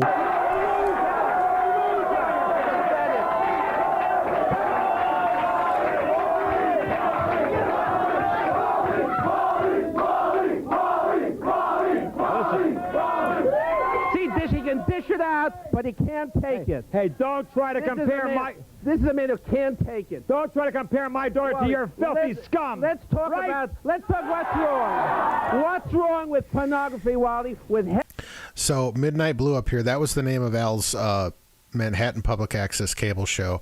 We got some to ask to play the David Allen Coe interview, which we will get to. This is a 15-minute video, so we'll get into that. Heterosexual people doing it with pride because you do it badly. Don't be self-contemptuous. What's wrong with pornography, Wally? With heterosexual people doing it with pride because you do it badly. Don't be self-contemptuous. You know what? You do it with the lights out. I can't believe your wife would do it with you in daylight. She has to take the lights out. Hey, I can't believe. We all I've seen the Polaroid. I can't believe any human being would have sex with him. Do you?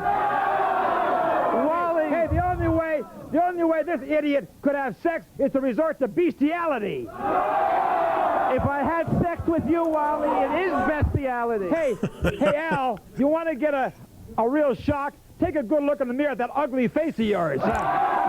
Man, we're getting like Chip Chipperson level episode or insults here. Fuck yeah.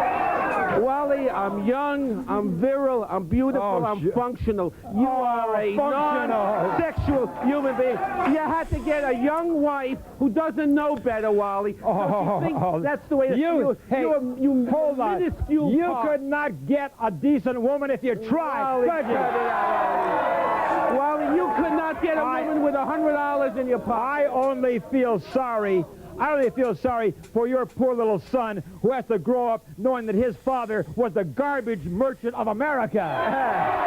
Wally, I save America from sex-hating. I don't know if he's still doing the Chip Chipperson podcast. I doubt it. It was kind of one of those things where it worked for the time it was at, and then it shouldn't be going anymore. It worked for like that short period of time. Pro-censorship, authoritarian morons like yourself. Hey, you are taking the First Amendment, you are taking freedom of speech, you are taking freedom of the press, and you are using it responsibly and legally. You are abusing it. I'll tell you, the Constitution, the First Amendment, never meant to protect perverts like him, did they? Wally George, you're like Ronald Reagan was that inarticulate. That's right. You are a loser.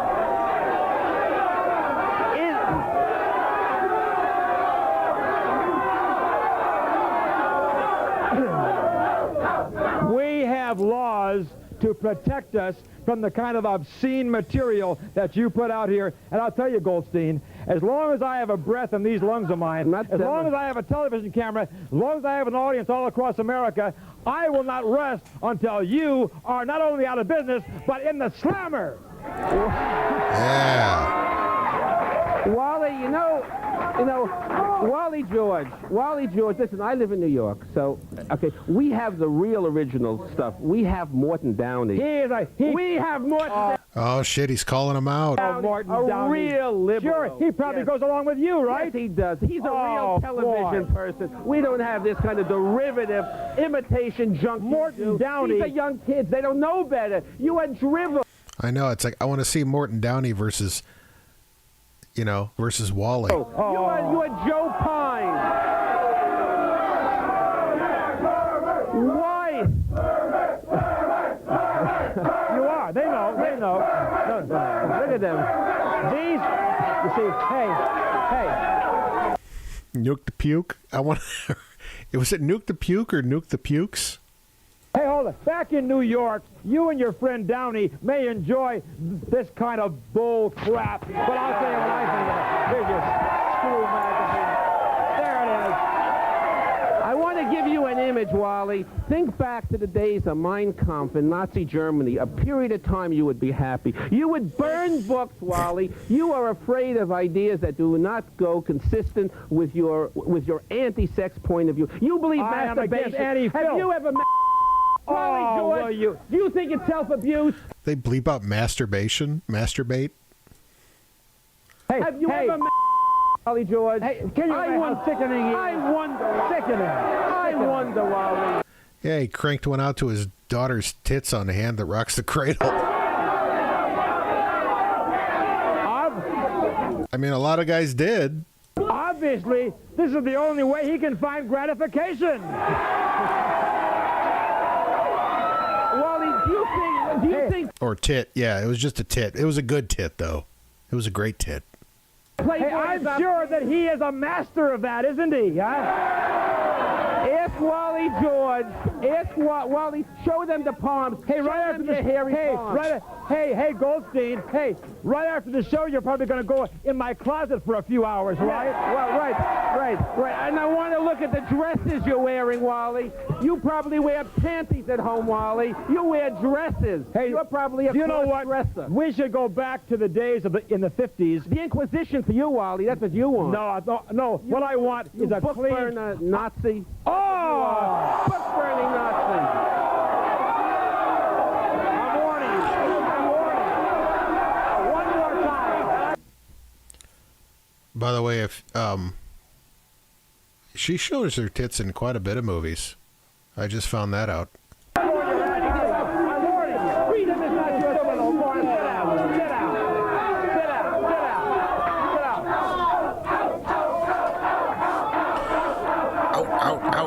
Out. Hold on. There were a few years ago, a very short time ago, Al Goldstein, there was a time when Screw magazine could not legally be sold on the newsstand. You know that? We did have censorship in this country. Are you proud of censorship, Wally? Hey! Would you ban Ulysses and D.H. Lawrence? Is that the world you want? I would ban your kind of garbage from America. Yay. Hey, let me give you a little example. In Screw magazine, he carries ads for transvestites who offer sexual services. Good. I mean, they need to get their message out there. Somebody needs to advertise for them. Good.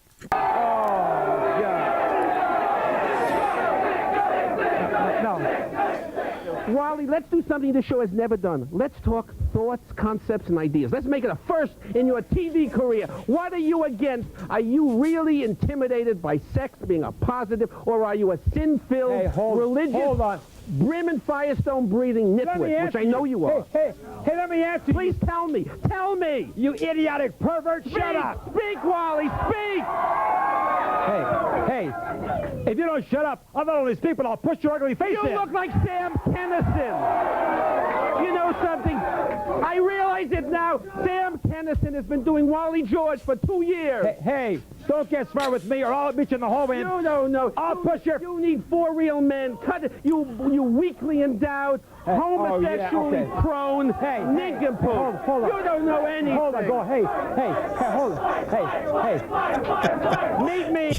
Yeah, I don't get the Sam Kinison comparison. Meet me. I will. And I'll punch your teeth out. You probably cruise the bars at night, Wally. No, I'll tell you what I'm saying. Your wife know you that you are late homosexual. Shut up now. You asked me a question. Oh, Wally, shame on you. Hey, I don't hang out in the gay bars like you do. Oh, Wally. Hey, Al Goldstein is a household word in West Hollywood. You know, he is as badly endowed as his low IQ. The same number. 4. Oh, have you been... Yeah, it's like just when you start getting on Al's side, he gets a little... Yeah, I don't... Well, you're going to find the David Allen Coe interview is coming up next. Peeking through my bedroom window? All the boys know. Yeah, Wally, it's called Much Ado About Nothing. Hey, if anyone peeked through his bedroom window when he was naked, you'd get a hell of a laugh. No, it's fine. Fuck yeah. Do these girls really want to be here? Do they really want to be here? Babe, you're going to fucking love this shit, man. This fucking Wally guy, he's fucking crazy, man. You're going to fucking love it. Wally, go to the audience. Wally, know what they find in my bedroom? Probably your wife. Oh, that's right.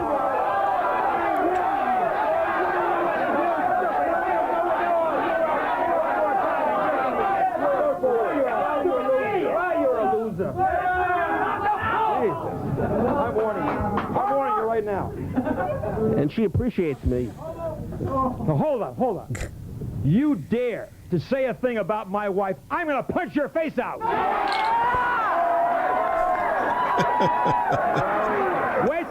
Wait till after the... I'll meet after the show, Wally. You may read it. Let's meet after the show, Wally. You don't have it. You don't have it. You've got it, bucko. You got it, bucko. Go to the audience, I'd like to know what your son's friends think What? Wait, isn't that his wife? of your occupation. Yeah, how about it? Yeah. Good question. I am in something which is very unique, a sex-positive business. Sex-positive. Unlike you sex-hating, pathetic caricature of a human being. I am for decent, moral sex. Decent meaning not what? perverted sex like he is. You know what's up? Your audience. If the Wally Georges of the world win, you guys are only going to have sex when you're married. You're not going to get sex anyway. You're a rather ugly-looking group, but you're never going to have sex. With $100 in your pocket, you won't have sex. Hold on. Hey, hold on. This guy invented the word ugly, didn't he? Yeah, fuck yeah. Come on up here. Fucking home run. Fucking home run, Wally. Come on up here. Yeah. I'd like to know what about spreading AIDS with your sex all over the place. What about John Holmes, who just died of AIDS? Yeah, how about And you're so ugly, they can make gorilla cookies with their face. You want to hear facts? Oh, your fucking Red Fox bit didn't work, bro. You want to stay stupid. I think you should stay stupid. John Holmes You're used died to of it. AIDS, Yes, my friend. because of 2 reasons. He was an IV user and he was bisexual. Oh, shit. My video took a shit. Oh, man. You're a loser. Your distance. Okay, go ahead. Yeah, I'd like You're to getting know. excited, aren't you? My video crapped out. Spreading AIDS with your sex all over the place. What about John Holmes, who just died of AIDS? Yeah, how about And you're so ugly, they can make gorilla cookies with their face. You want to hear facts or you want to stay stupid? I think you should stay stupid. Shit. Stay tuned for Wally.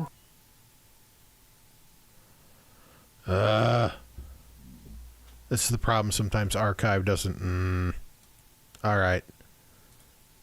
I'm gonna try this Stay one more tuned for time. Wally George's Hot Seat with Al Gold. It doesn't like the volume Stay tuned booster. for Wally George's. Nope. Okay, we're gonna do the David Allen Coe interview next. But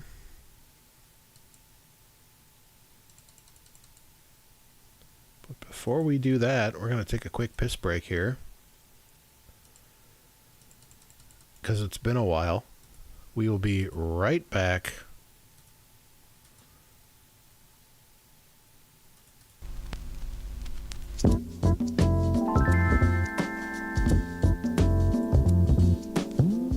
Oh, wait a minute. There we go.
fucking nincomb fucking poop.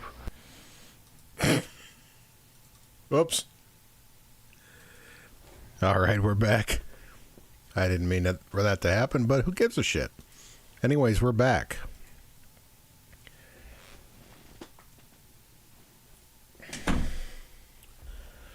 Back from the plump, back from the piss break.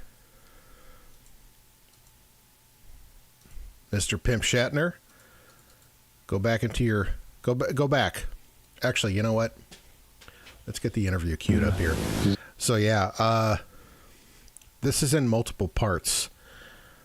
Al Goldstein interviewed David Allen Coe. It's, I mean, it pretty much goes without... I'm not even going to try to set it up. We're just going to go right into it. 0. Hey, fucking Nita Bryant, who the hell is she? Telling all them faggots that they can't be free. Throw that cunt in prison, maybe then she'll see just how much them goddamn homosexuals mean to me.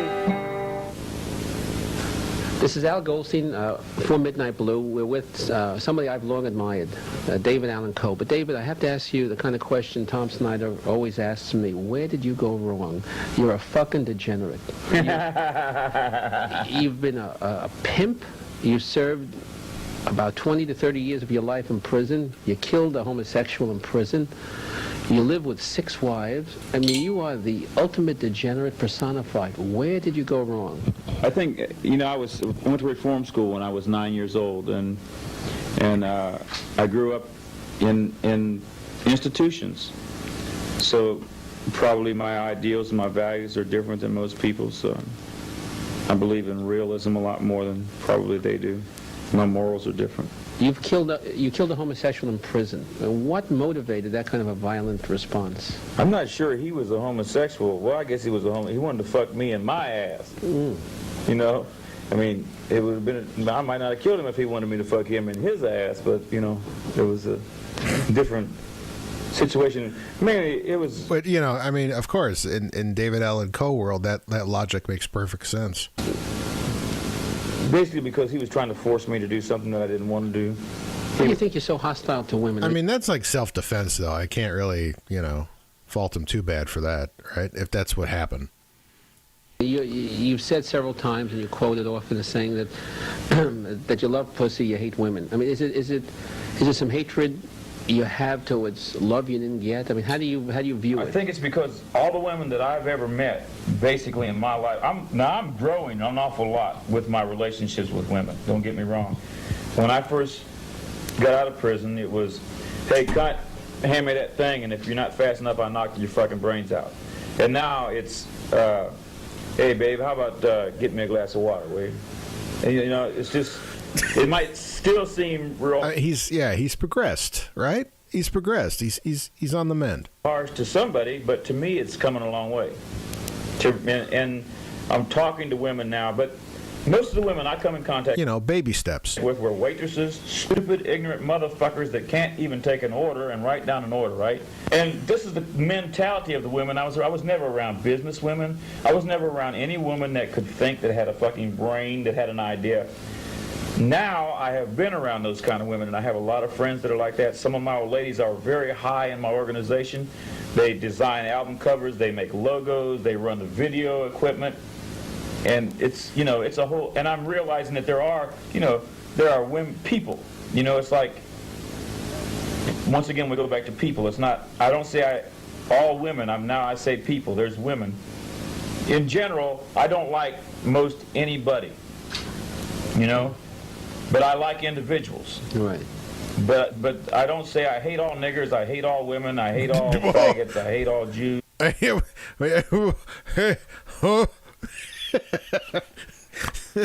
Yeah. Or I hate all anything. Cubans, whatever. You know? Cubans? Where fucking Cubans come from?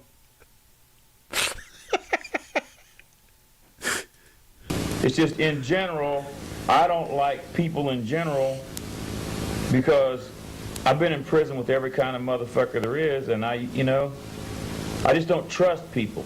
There was a book of What Makes Sammy Run. What's your drive? Is it to prove to the world that they were full of shit and wrong about you? You're not the scumbag that society said you were? I mean, why are you so aggressive in pursuing yourself as product? It's sort of like the Indians selling turquoise jewelry to the white man. You know, these motherfuckers took me. I was just a kid, a 9-year-old kid that had an emotional problem. I was not a criminal. My father was married to a woman who didn't want me. She already had 2 sons of her own. She wanted my sisters, but not me. So they took me down to the court and said they couldn't handle me, and they sent me to an institution. They put me in an institution as if I was an animal, a criminal, whatever. And from that point in my life on, I was continuously in one institution after another because I rebelled. I ran away with older boys who stole a car. Then I was involved in car theft. Then it was a crime. Then I was a criminal. Then I was on probation or parole. Then I was out. I stayed out after 11 o'clock. I mean, has there been any like deep dive documentaries done on this guy? Like if they need to do like a biographical movie on somebody. I mean, here you go, man. Here's your fucking Oscar right here, if you do it right. You know, they bust your curfew, they bust your nuts, they send you back to the fucking joint. You know, I got busted for possession of obscene literature. I had 2 pictures in my wallet of a naked girl. Right? I went to prison for 1 to 7 years. You know, I did 6.5 fucking years for possession of obscene literature, and is now not even a crime. I think you're extremely articulate, but I'd much rather you give us some actual work now.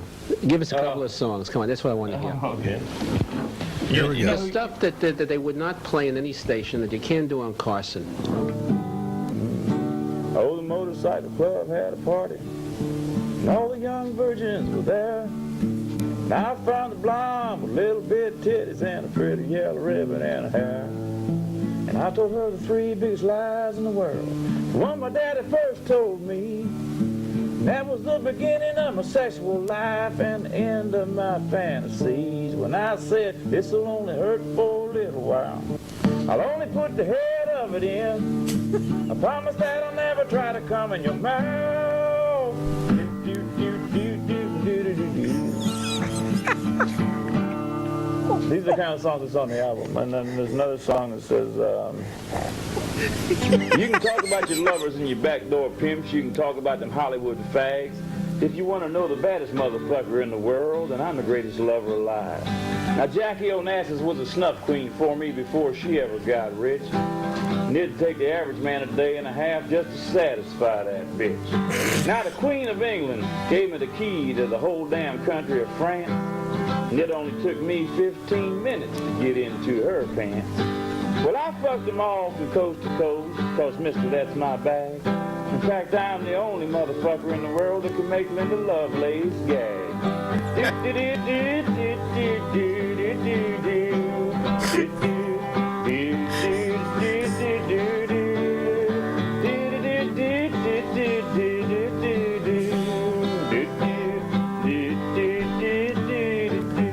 Oh yeah, you know what it is? It's just like there's nothing phony about this guy. Like there is not an ounce of phoniness. This guy is the real deal.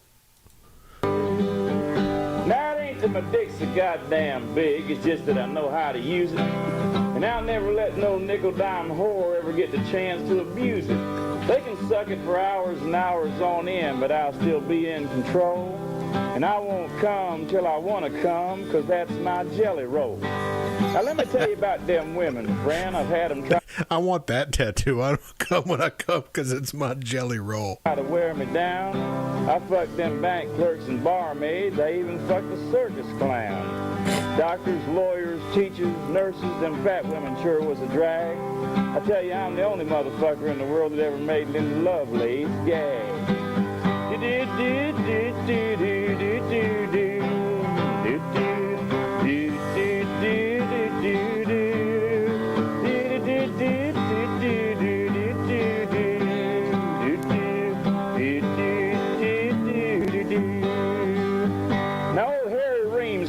parted the seams when he saw me fuck that whore. She sucked my dick, swallowed my nuts, and I still hollered for more. She sucked my asshole, she sucked my toes, she's the suckingest bitch alive. And I made her call up 2 more cunts, and friend, that ain't no jive. So don't start talking that trash about being some big kind of lover for some movie star with a jag, cause you ain't shit if you can't get Linda Lovelace to gag. Now, I've been sitting here buying you drinks all night, and you've been telling me how you're some kind of great big lover with all them movie stars out in Hollywood. Well, I've been trying to keep this a secret ever since I got out of prison, but I got the biggest dick you ever seen on a white man. In fact, I'm the only motherfucker in the world that ever made Linda Lovelace gag.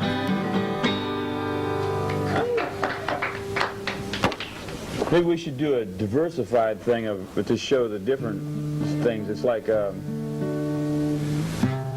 I don't want to just sing all, you know, the dirty songs. No, good, do that. But, an example is, I started catching all this shit from the Mormon church because I was, you know, I'm a Mormon, and I'm telling people I'm Mormon. When you say you're a Mormon, they want you to think Donny Osmond, right? So I started. He's a Mormon? Getting all this bullshit, you know, quit telling people you're a Mormon, you know? So I wrote this song. It says, if Grandpa was alive right now, ain't telling what he'd have to say. He had 15 wives all living with him when he finally passed away.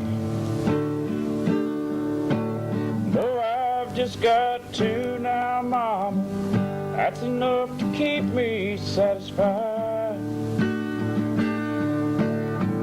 Haven't had a son yet, but the good Lord knows the 3 of us have tried. And the Pennsylvania dust that we once spoke is bound forgotten, and the Mormon way of life is almost gone. But now and then we gather down in Salt Lake City, raise our voices in a joyful song. We sing, Heavenly Father, Holy Mother, keeper of our children, tiller of the land. Good Lord.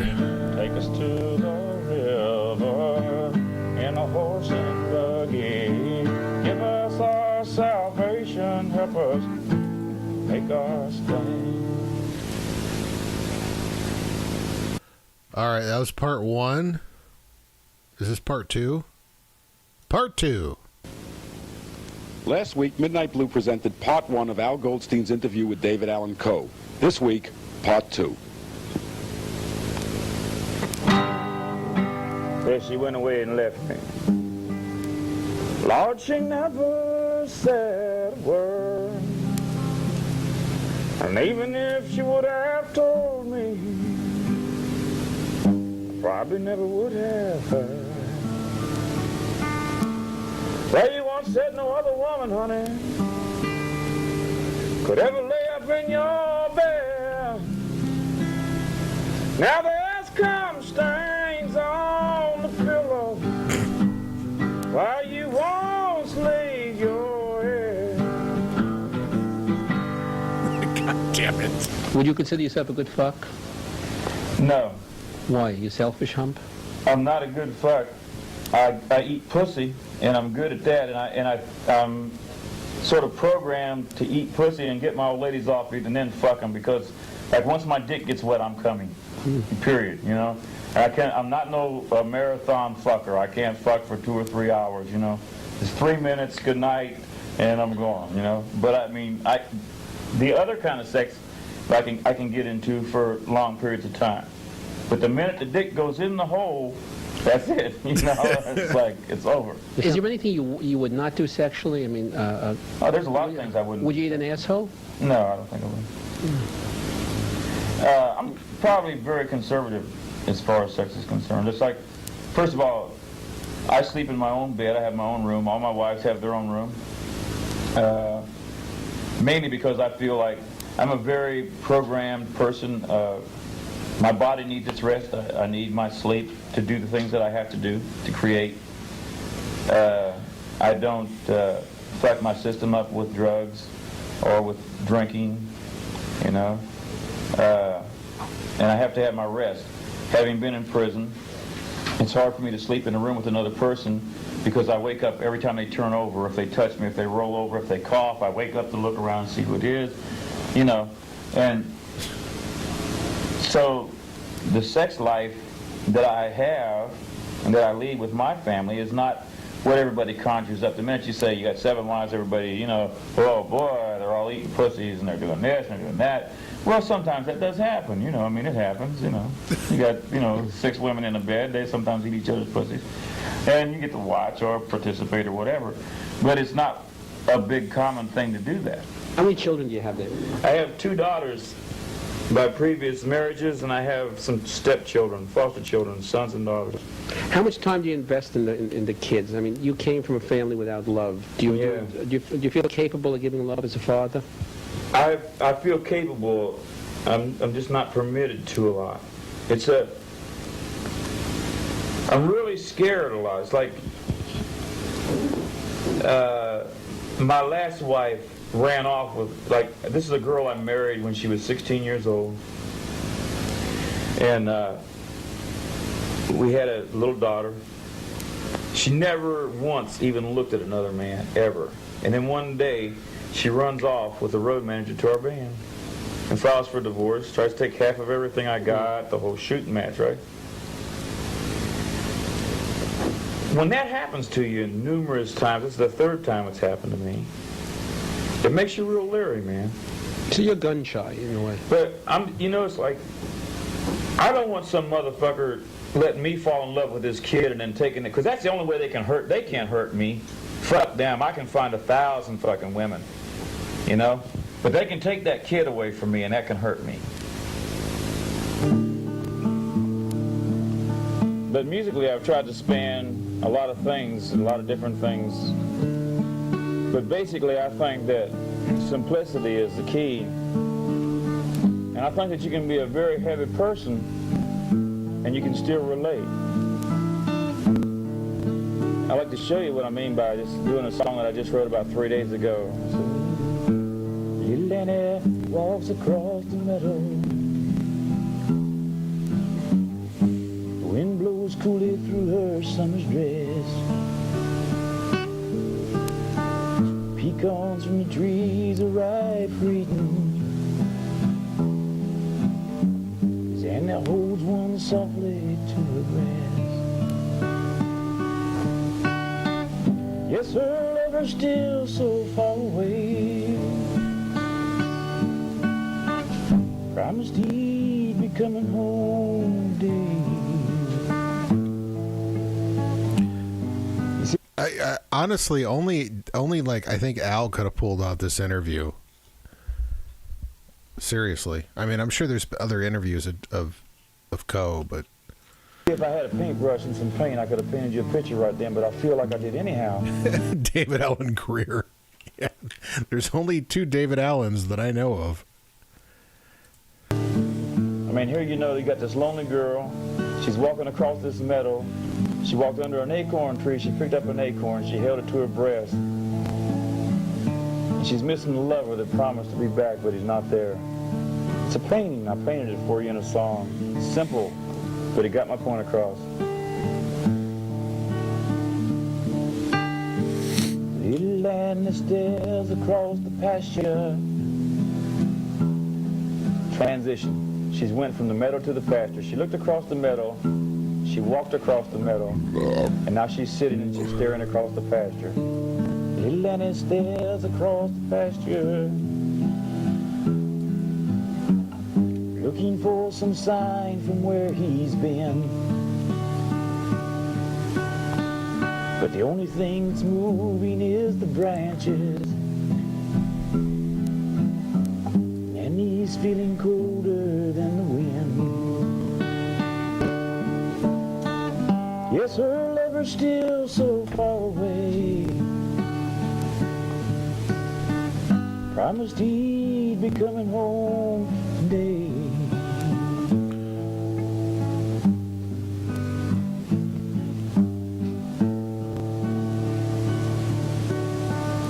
Little Danny watches as the sun sets. Sensitive. Knowing in her heart she'll be alone. Looking in the hand that held the pecan.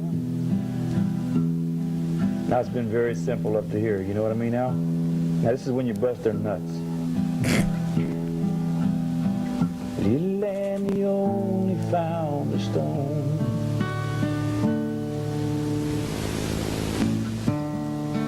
I have people come and sit through a whole concert and they hear me sing, you know, all my big hits, you know, and all the songs. Please come to Boston for springtime. And then they hear me singing, hey, fucking Nita Bryant, who the hell is she? Telling all them faggots that they can't be free.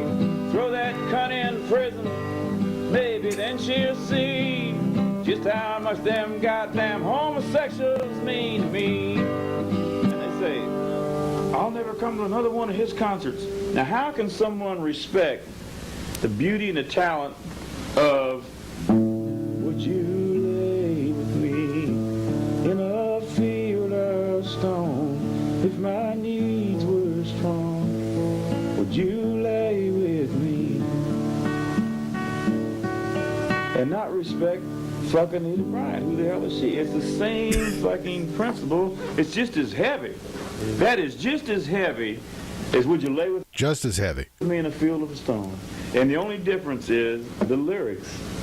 And I don't know how many times that someone has asked you, but to me, people are always saying, why do you have to say fuck? My mother asked me that all the time. And Why don't? My answer is there's times when there's just no other word that can describe what you mean except the word fuck. You know? Good Lord. Are we at part 3? Oh, God. This week on Midnight Blue, we present the final chapter, Al Goldstein's interview with David Allan Coe. Pussy whipped again, a fine mess I got myself in. Trying to be a buddy, trying to make a woman my friend. Pussy whipped again, blame it on the whiskey and gin. Oh Lord, I'm pussy whipped again. I took my male ego, placed it under lock and key. I swore no goddamn woman would ever make a fool of me. Then I met this barmaid and my whole damn world caved in. Heaven knows when she sucked my toes, I was pussy whipped again. Pussy whipped again, a fine mess I got myself in. Trying to be her buddy, trying to make a woman my friend. Can you imagine having a relationship with a woman who is smarter than you? Oh, yeah. Yeah, I'm not intimidated I used to be intimidated by women that were smarter than me, but I'm not intimidated by them anymore. Mainly because there's not very many men that are smarter than me, let alone women, because, you know, I think I'm a very intelligent person. And in fact, I think I'm a genius. You know, I mean, I'm betting my whole life, my fortune, everything I got on David Allan Coe. I manage David Allan Coe. I book David Allan Coe. I write books about David Allan Coe. You know, everything that I do 24 hours a day relates to David Allan Coe. The self-love you have, I mean, do you really still believe that women go around dreaming that they're going to suck your cock? Do you still believe that your dick is... Can we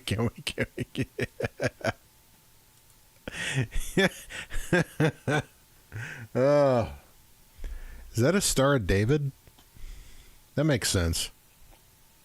That they're going to suck your cock? Do you still believe that your dick is the great gift to them? No. First of all, sex is probably the last thing ever on my mind. Food is ahead of sex? No, food neither. They have to tell me when to eat.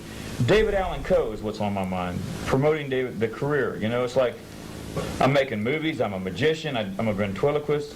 I mean, my career itself, I'm writing 4 books at one time. You know, I write songs. I'm doing movies. I'm doing movie scores. You know, I ain't got time. You know, one of the girls, David, my turn tonight, you know, or, you know, how about me? Or, you know, I need some attention or whatever. They have to come to me.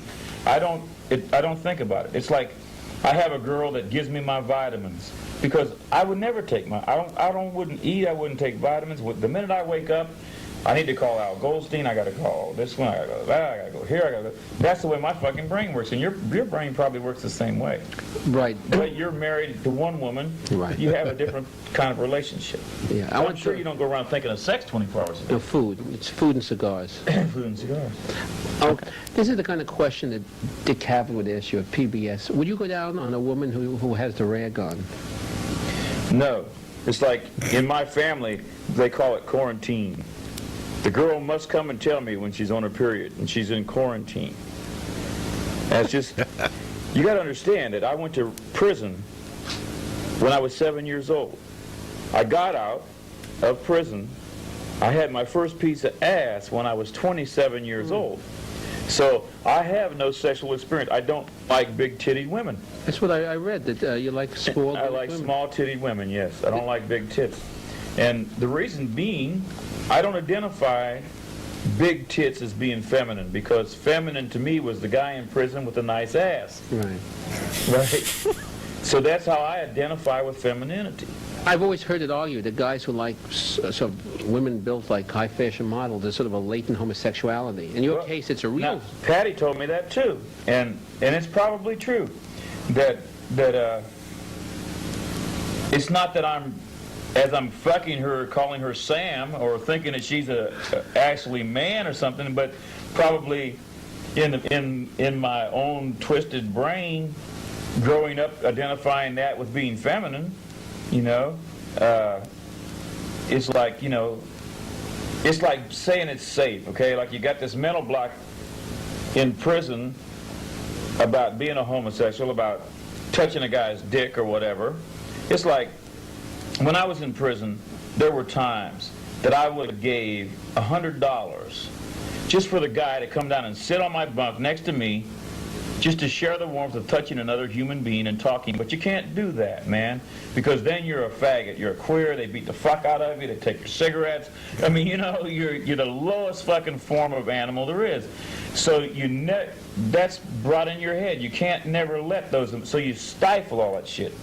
And consequently, having stifled all those emotions inside me, I'm able to write songs like Would You Lay With Me in a Field of Stone, Jody Like a Melody. It's like I had someone say to me that my songs were a total reversal to what my outward and inward characters were, and that's because I can vent my emotions physically, angrily, by beating a motherfucker up, by, you know, robbing somebody, by riding a motorcycle, by, you know, all those emotions are getting released, but the feminine part of me never, it's always been stifled, man.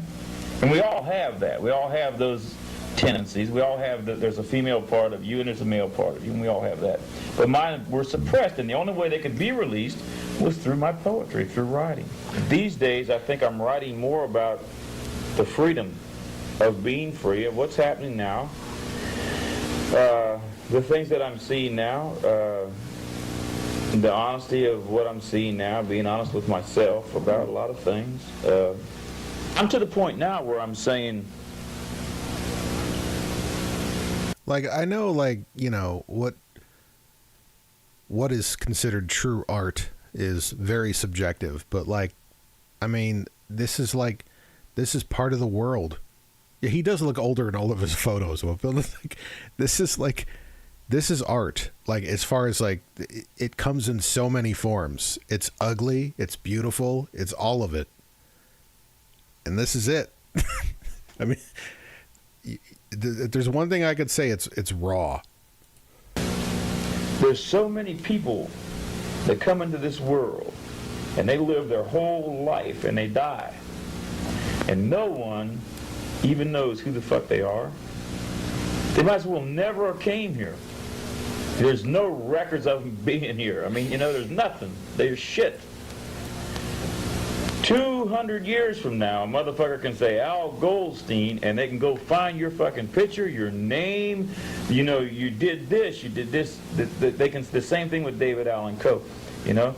And this is the thing I try to get across to my record company. I am not Mo Bandy, and I don't want to be Mo Bandy. I'm not Charlie Pride. I'm not George Jones. I'm David Allen Coe, man, you know? And I do things a little differently. I have a little more to say than they have.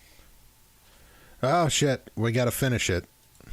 With this whole Western music scene now, you feel it's plastic. It's I think this is the... Oh, it's only 2 minutes. Why didn't they just include this? hypocritical.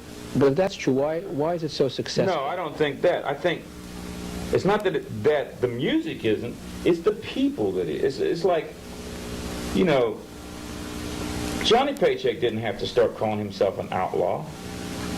That was bullshit. I've never called myself nothing. You know, I've always said to them, don't put any labels on me. I'm not outlaw country. I'm not progressive country. You know, I'm not redneck rock. I'm David Allen Coe. And that spans a large area. I can sing blues. I can sing rock and roll. I can sing jazz. I can sing Laura Misty, My Funny Valentine, with a 500-piece orchestra. Or I can sing Fuck Anita Bryant, Who the Hell Is She? It doesn't matter. You know, it's like I'm a total entertainer. Well, today there's no salvation. The band's packed up and gone. And I'm left standing with my penny in my hand. There's a big crowd at the station where the blind man sings his songs, but he sees, Lord, what they can't understand.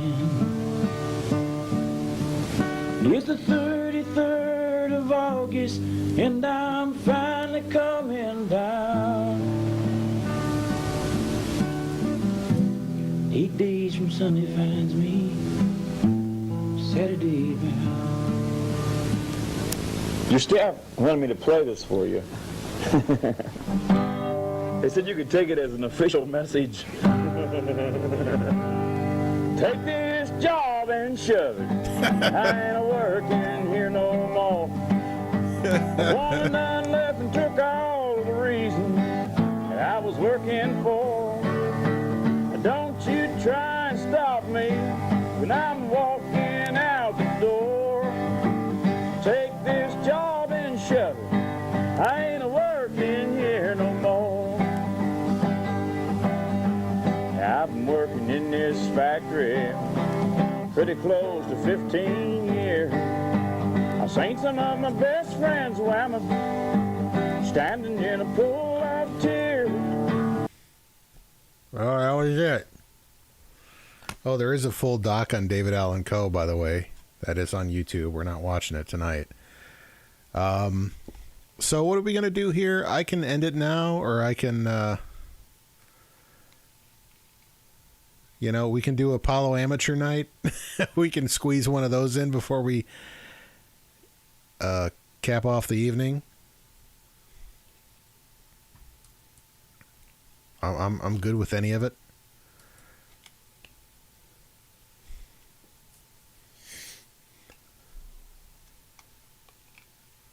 Good night, everyone. All right, yeah.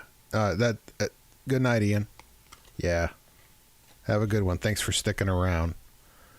Steve, please. Okay. Yeah, we'll close it out. So if you don't catch it tonight, Ian, feel free to. Yeah, the David Allen Coe was definitely the highlight of tonight. So, actually, you know what?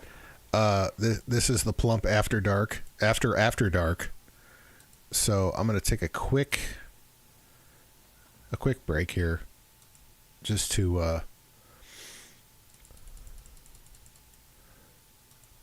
relieve myself. And we'll be right back. We're going to finish off the show, finish off the Plump with Apollo Amateur Night, Steve Harvey. Stay tuned. What am I going to play? Oh, yeah. Actually, shit.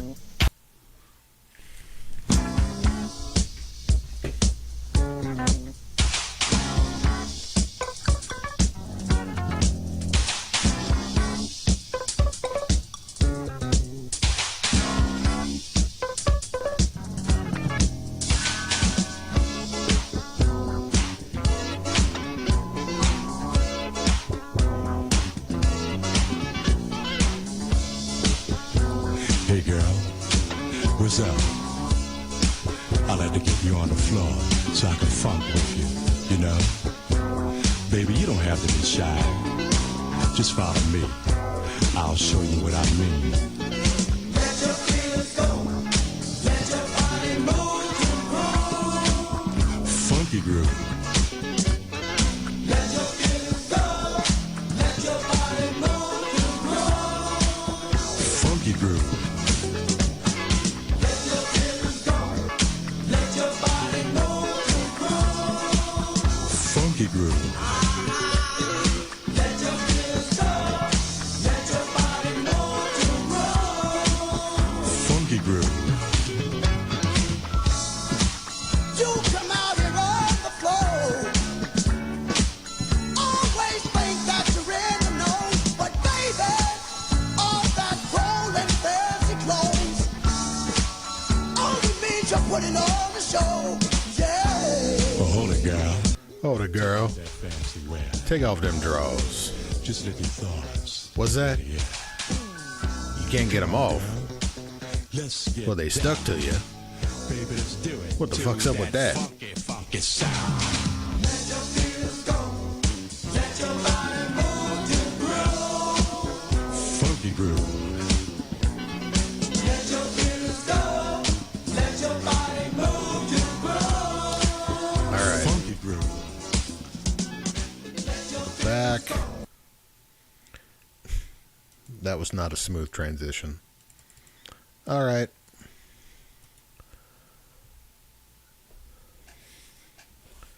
It's time. Actually, you know, we should do this proper. Shit.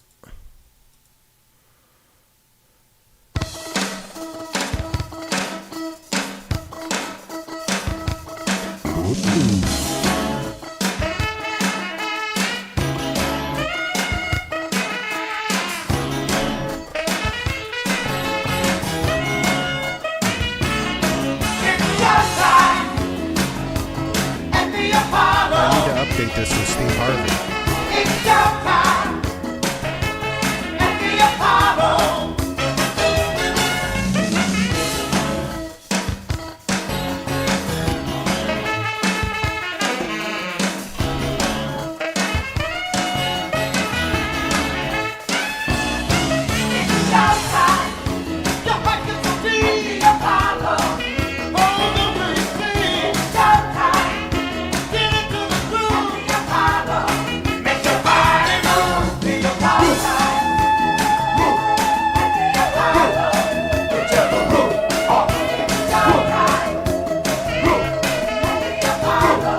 I got into a car accident. Tonight.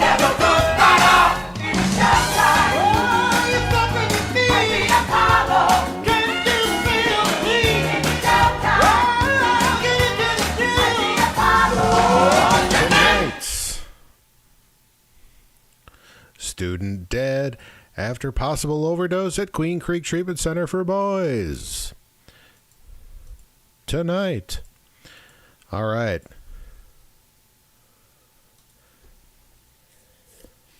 Let's see which train wrecks we got tonight. I'd like to welcome you all back to the world famous Apollo Amateur Night. And before we go any further, let me introduce you to the boys in the band. Y'all show your love for Ray Chew and the crew. Right there. These boys are bad. Yes. All right, you ready for your next act? Say yeah. Yeah. Come on and show your love for T Squared. Oh, T-Square. Next up, we got Protractor. All right.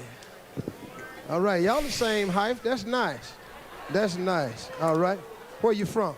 I'm from Northern Virginia. Northern Virginia? All right, what's your name?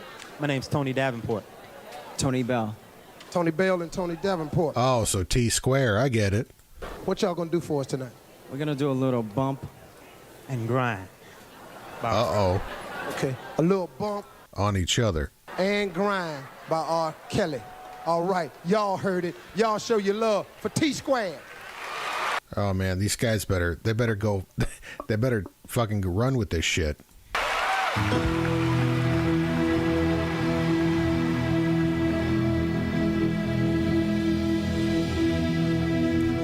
If these two start bumping and grinding on each other, I'm gonna fucking lose it. My mind's telling me no, but my body is telling me yeah. Man, all the signs were there in R. Kelly's lyrics. We just didn't know yet. Baby, I don't want to hurt nobody, but there is something that I must confess.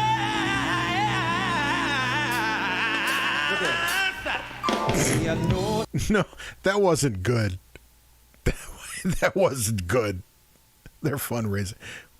No, he had all the passion, but none of the notes. Must confess.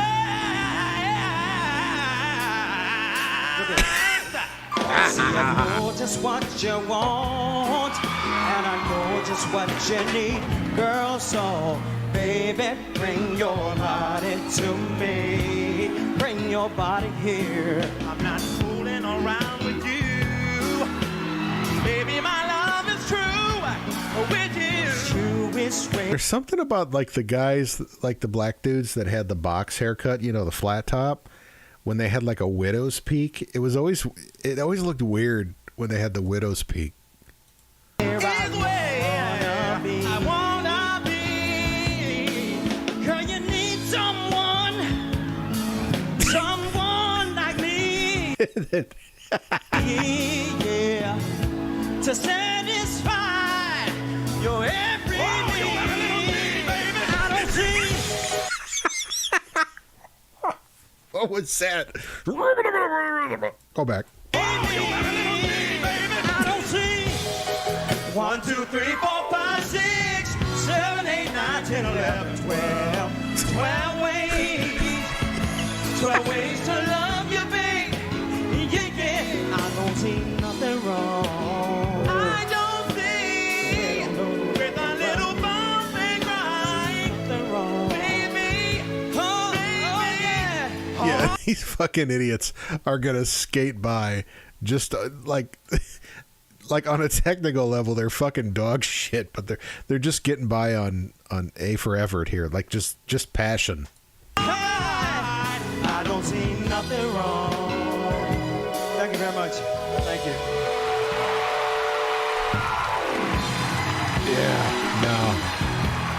Yeah, T Square.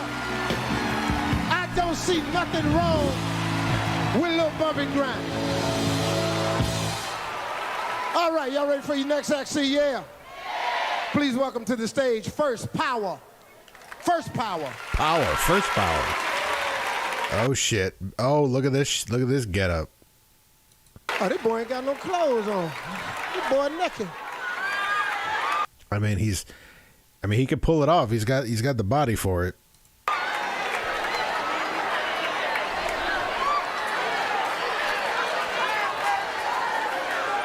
See, y'all need to start spending some time with your kids. That's all I got to say. Now, I know your mama don't know you out here half naked like this. I know good and well your mama don't know you out here half naked like, stand still.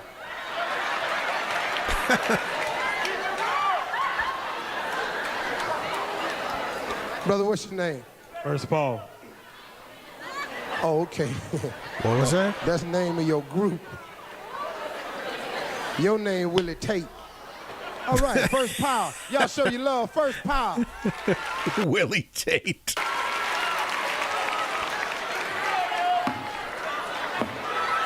I resurrect style and possess my voices. Shake you off the hand and he voices my choice. What? Skip over sample and like styles that are rich and famous. All I see is smiles and rivalry That stars. boy's too fat, guys. Too happy to be on stage. You know, that's old as Ronald Reagan. A president's debating whether or not men should move away. James Brown was saying.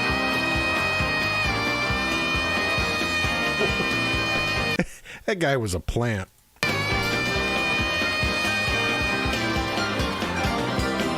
That was Sandman bait right there.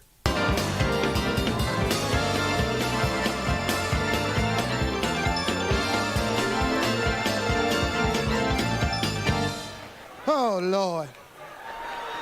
Y'all ready for just anybody else? Thank you very much. Y'all show your love for Nikki Parrish. Nikki Parrish. Come on, Nikki! Bling, bling. Nikki Shaw. Look at that. That's Sequence. Sequence. That's Sequence jacket. Shaw. How you doing, Nikki? Fine. Where you from? Little Rock, Arkansas. Little Rock, Arkansas. All right. So how did you get all the way here to Showtime at Apollo? Auditioned through Miss Maxine Lewis. Another Maxine Lewis fan. That's wonderful. What do you do for a living out there in Little Rock? I'm a receptionist Receptionist where? at a fitness center, War Memorial Fitness Center. I have a feeling she might still be a receptionist. You know, no diss. I'm just, you know. Receptionist at the fitness center. All right, that's good. What you gonna do for us I mean, she's probably not at the fitness center anymore, but you know. tonight? I Feel Good All Over by Stephanie. I feel good all over. That's Stephanie Mills. Go ahead and show Stephanie Mills is kind of like the go-to for a lot of these amateur night performances. them what you can do. Y'all give it up for Nikki Parrish. Come on, Nikki. Tear it up. The night we met, Oh, there she I goes. often remember two strangers meeting for the very first time. Something so meaningful. If you want to know how I feel good. Man shot by Las Vegas, or no, LVMPD officer in South Vegas, Las Vegas Valley. Baby, I feel good all over. You and I, we have what others dream. But I declare an official rule with these Apollo amateur nights. Anytime an Isaiah notification comes up, I have to sing the announcement, the notification in the same vein of whatever song is going on at the time. I should have brought my shades because my jacket is too loud. You know what I'm I've saying? been many places. I've seen lots of faces. Thought I knew just about everything there is to know. I see you never The Perp added to their story. cease to amaze me. Vanessa added to the story. The main reason I live is Venetia. I'm going to say Venetia. Venetia added to their story. because you make me feel good. Baby, I feel good all over.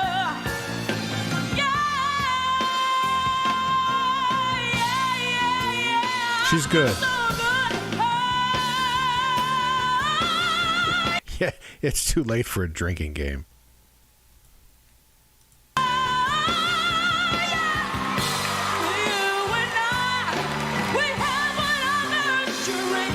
Okay, she's like the clear winner so far.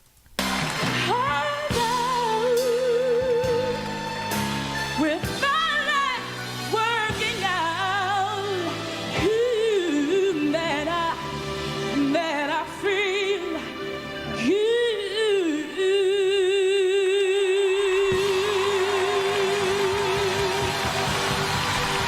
good. She didn't hit one clam during that whole song. So, yeah, she's the front runner so far. Thank you. For amateur competition, Michael Bolton and CNC Music Factory. After Oh, man. Man, one of these days we got to see if we can get away with watching more full episodes. Because Isaiah's got some of those on his playlist. I want to see if we can get away with doing that. I don't know.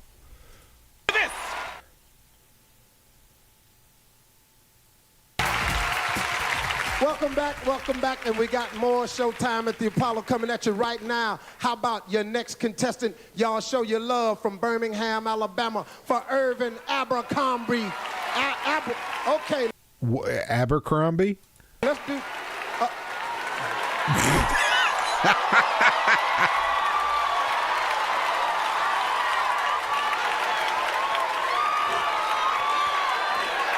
Oh, I messed his name up.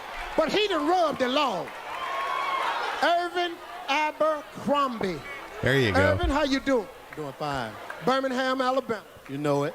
Perform at the French Quarter. You know it. I done seen you. I ain't gonna tell. What you sing? You Never Let Me Go. By who? Luther Vandross. Uh-oh. Gone. Irvin. You better fucking hit this shit. Abercrombie. Just let me love you tonight. Forget about. I mean, that fucking... Dude, look at this jacket. He wins on this jacket alone. Tomorrow. No. If Luther could have been who he really wanted to be, like he would have been this guy. Darling, won't you hold me tight? Never, ever let me go. Let me go. Oh, a million times more. We said that we'll never, no, never, never part. Loss added to the story. Lalo Kasim added to the story. Shit. Kiki added to the story.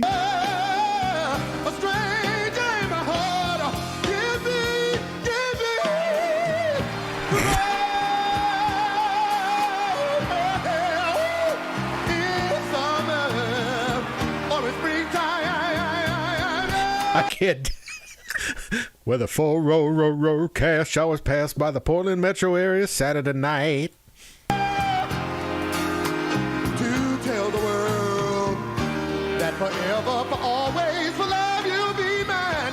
That you'll never, ever let me go. Oh, yeah. Gotta believe it. Oh, we got a couple of cute ones right. Did we see that here? Hello. Hello.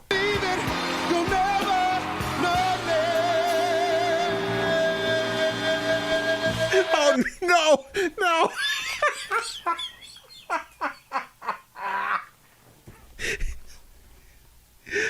Oh, shit. Go back. Oh, no. Even if this guy doesn't win tonight, he wins the plump for sure.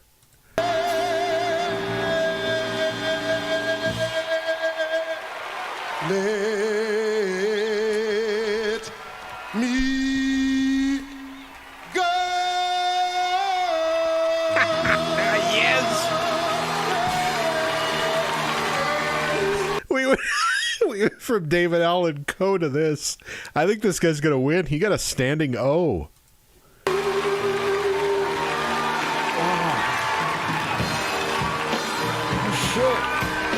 Got the balcony on their feet.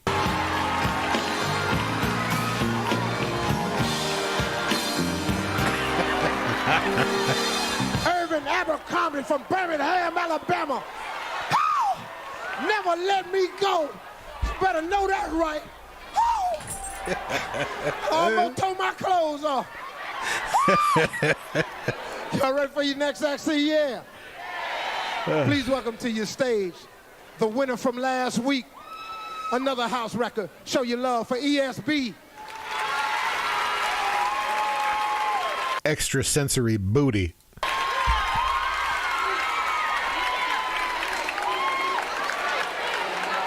How you brothers doing? The Motor City, Detroit. Back again, second week in a row. You did wonderful. What y'all gonna do for us this week? We're gonna do Shy If Ever Fall in Love Again. You got it. One more time. Y'all show your love. Oh, they're gonna do this song again. ESB in the house. Last week's winner. You know what? Even if these guys win it, that last Abercrombie won that shit hands down. How's everybody? Good. Give it to him, Jim. Ooh, sha-da-da-da-da. Ooh, sha-ba-da-da-da. Ooh, sha-ba-da. Yeah, they did this shit last time. One Trick Ponies. The very first time, shine, I saw your brown eyes. Your lips said hello, and I said hi. I knew right then you were the one. Shabba-doo. But I was caught up in physical attractions. Not to my satisfaction. Baby, you're more than just the friend. And if I ever fall in love again, I will be sure that the lady is my friend. This is the reason why I didn't. This was the reason why this fucking song was like kind of rolling around in my head this past week. This was the reason. I didn't realize it at the time. And if I ever fall in love, so true, I will be sure that the lady's just like you, my friend. I mean, like they're not bad, but it's no, man. You can't. No, fuck this shit. Abercrombie. Every next time she will be my friend, someone that I can believe in. The very next time she will be my friend, someone that I can believe in. The very next time she will be my friend, someone that I can believe in. The very next time she will be my friend. If I ever fall in love again, I will be sure that the lady's just like you. Nah, the crowd, they didn't get a standing O. Nah. Thank you. Yeah, Detroit, Michigan. Come on, Abercrombie. ESB. Boys is bad. Y'all tight. I like you. This was a good amateur night, wasn't it? Well, this is a good one. It was. There was some talent on this I agree, Steve. stage right here. And there was so much talent that we're going to bring them all back right now. Let you see them again. Let's have a nice round of applause. Bring back all the contestants. Yeah. B minus Luther got up to an A, got at least up to an A minus with his fucking passion. And that jacket bumped him up a grade letter.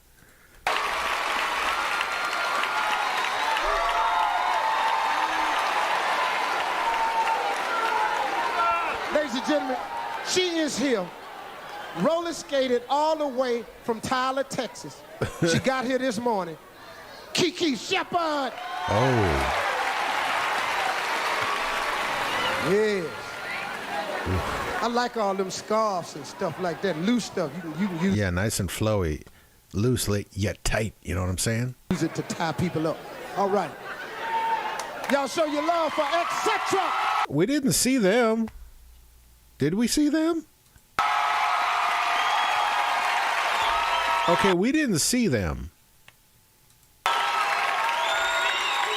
Show your love for Eddie Kane. We didn't see this guy. I mean, I started playing it at the right moment. T-Square. Yeah, we started at T-Square. These guys suck.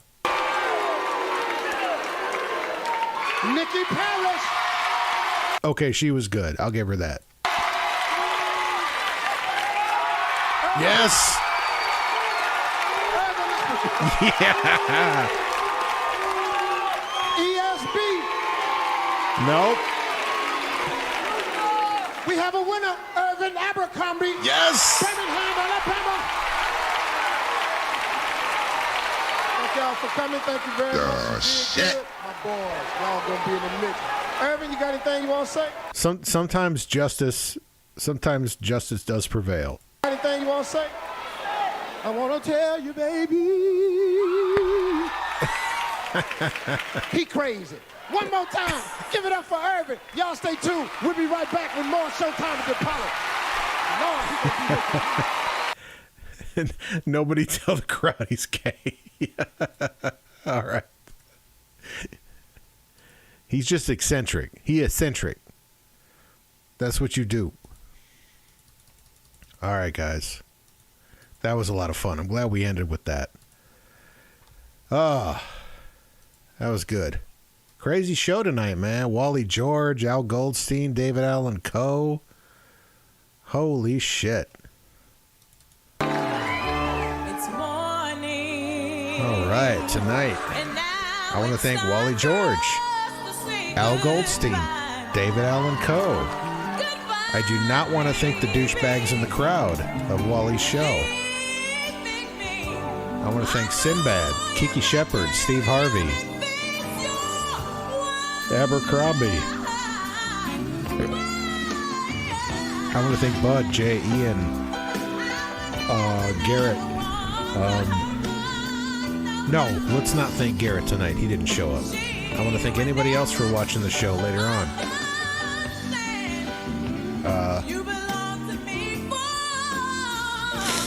Thanks, guys.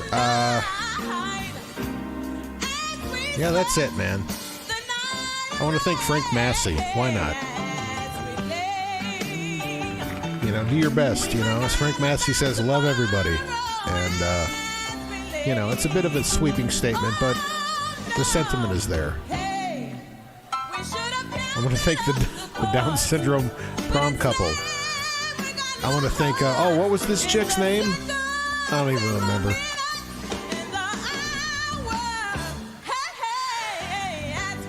Oh, shit. I want to thank that crotch. I want to thank, what time is it, lady? That's her number, by the way, if you want to call her at 9:30.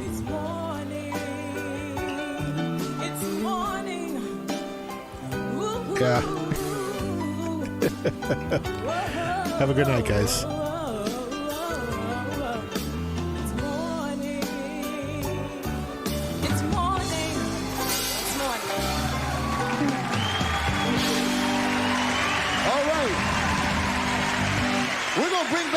Contestants now.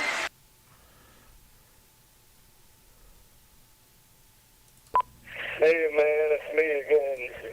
I found them. I found the damn screws. I really found them for real. It was at the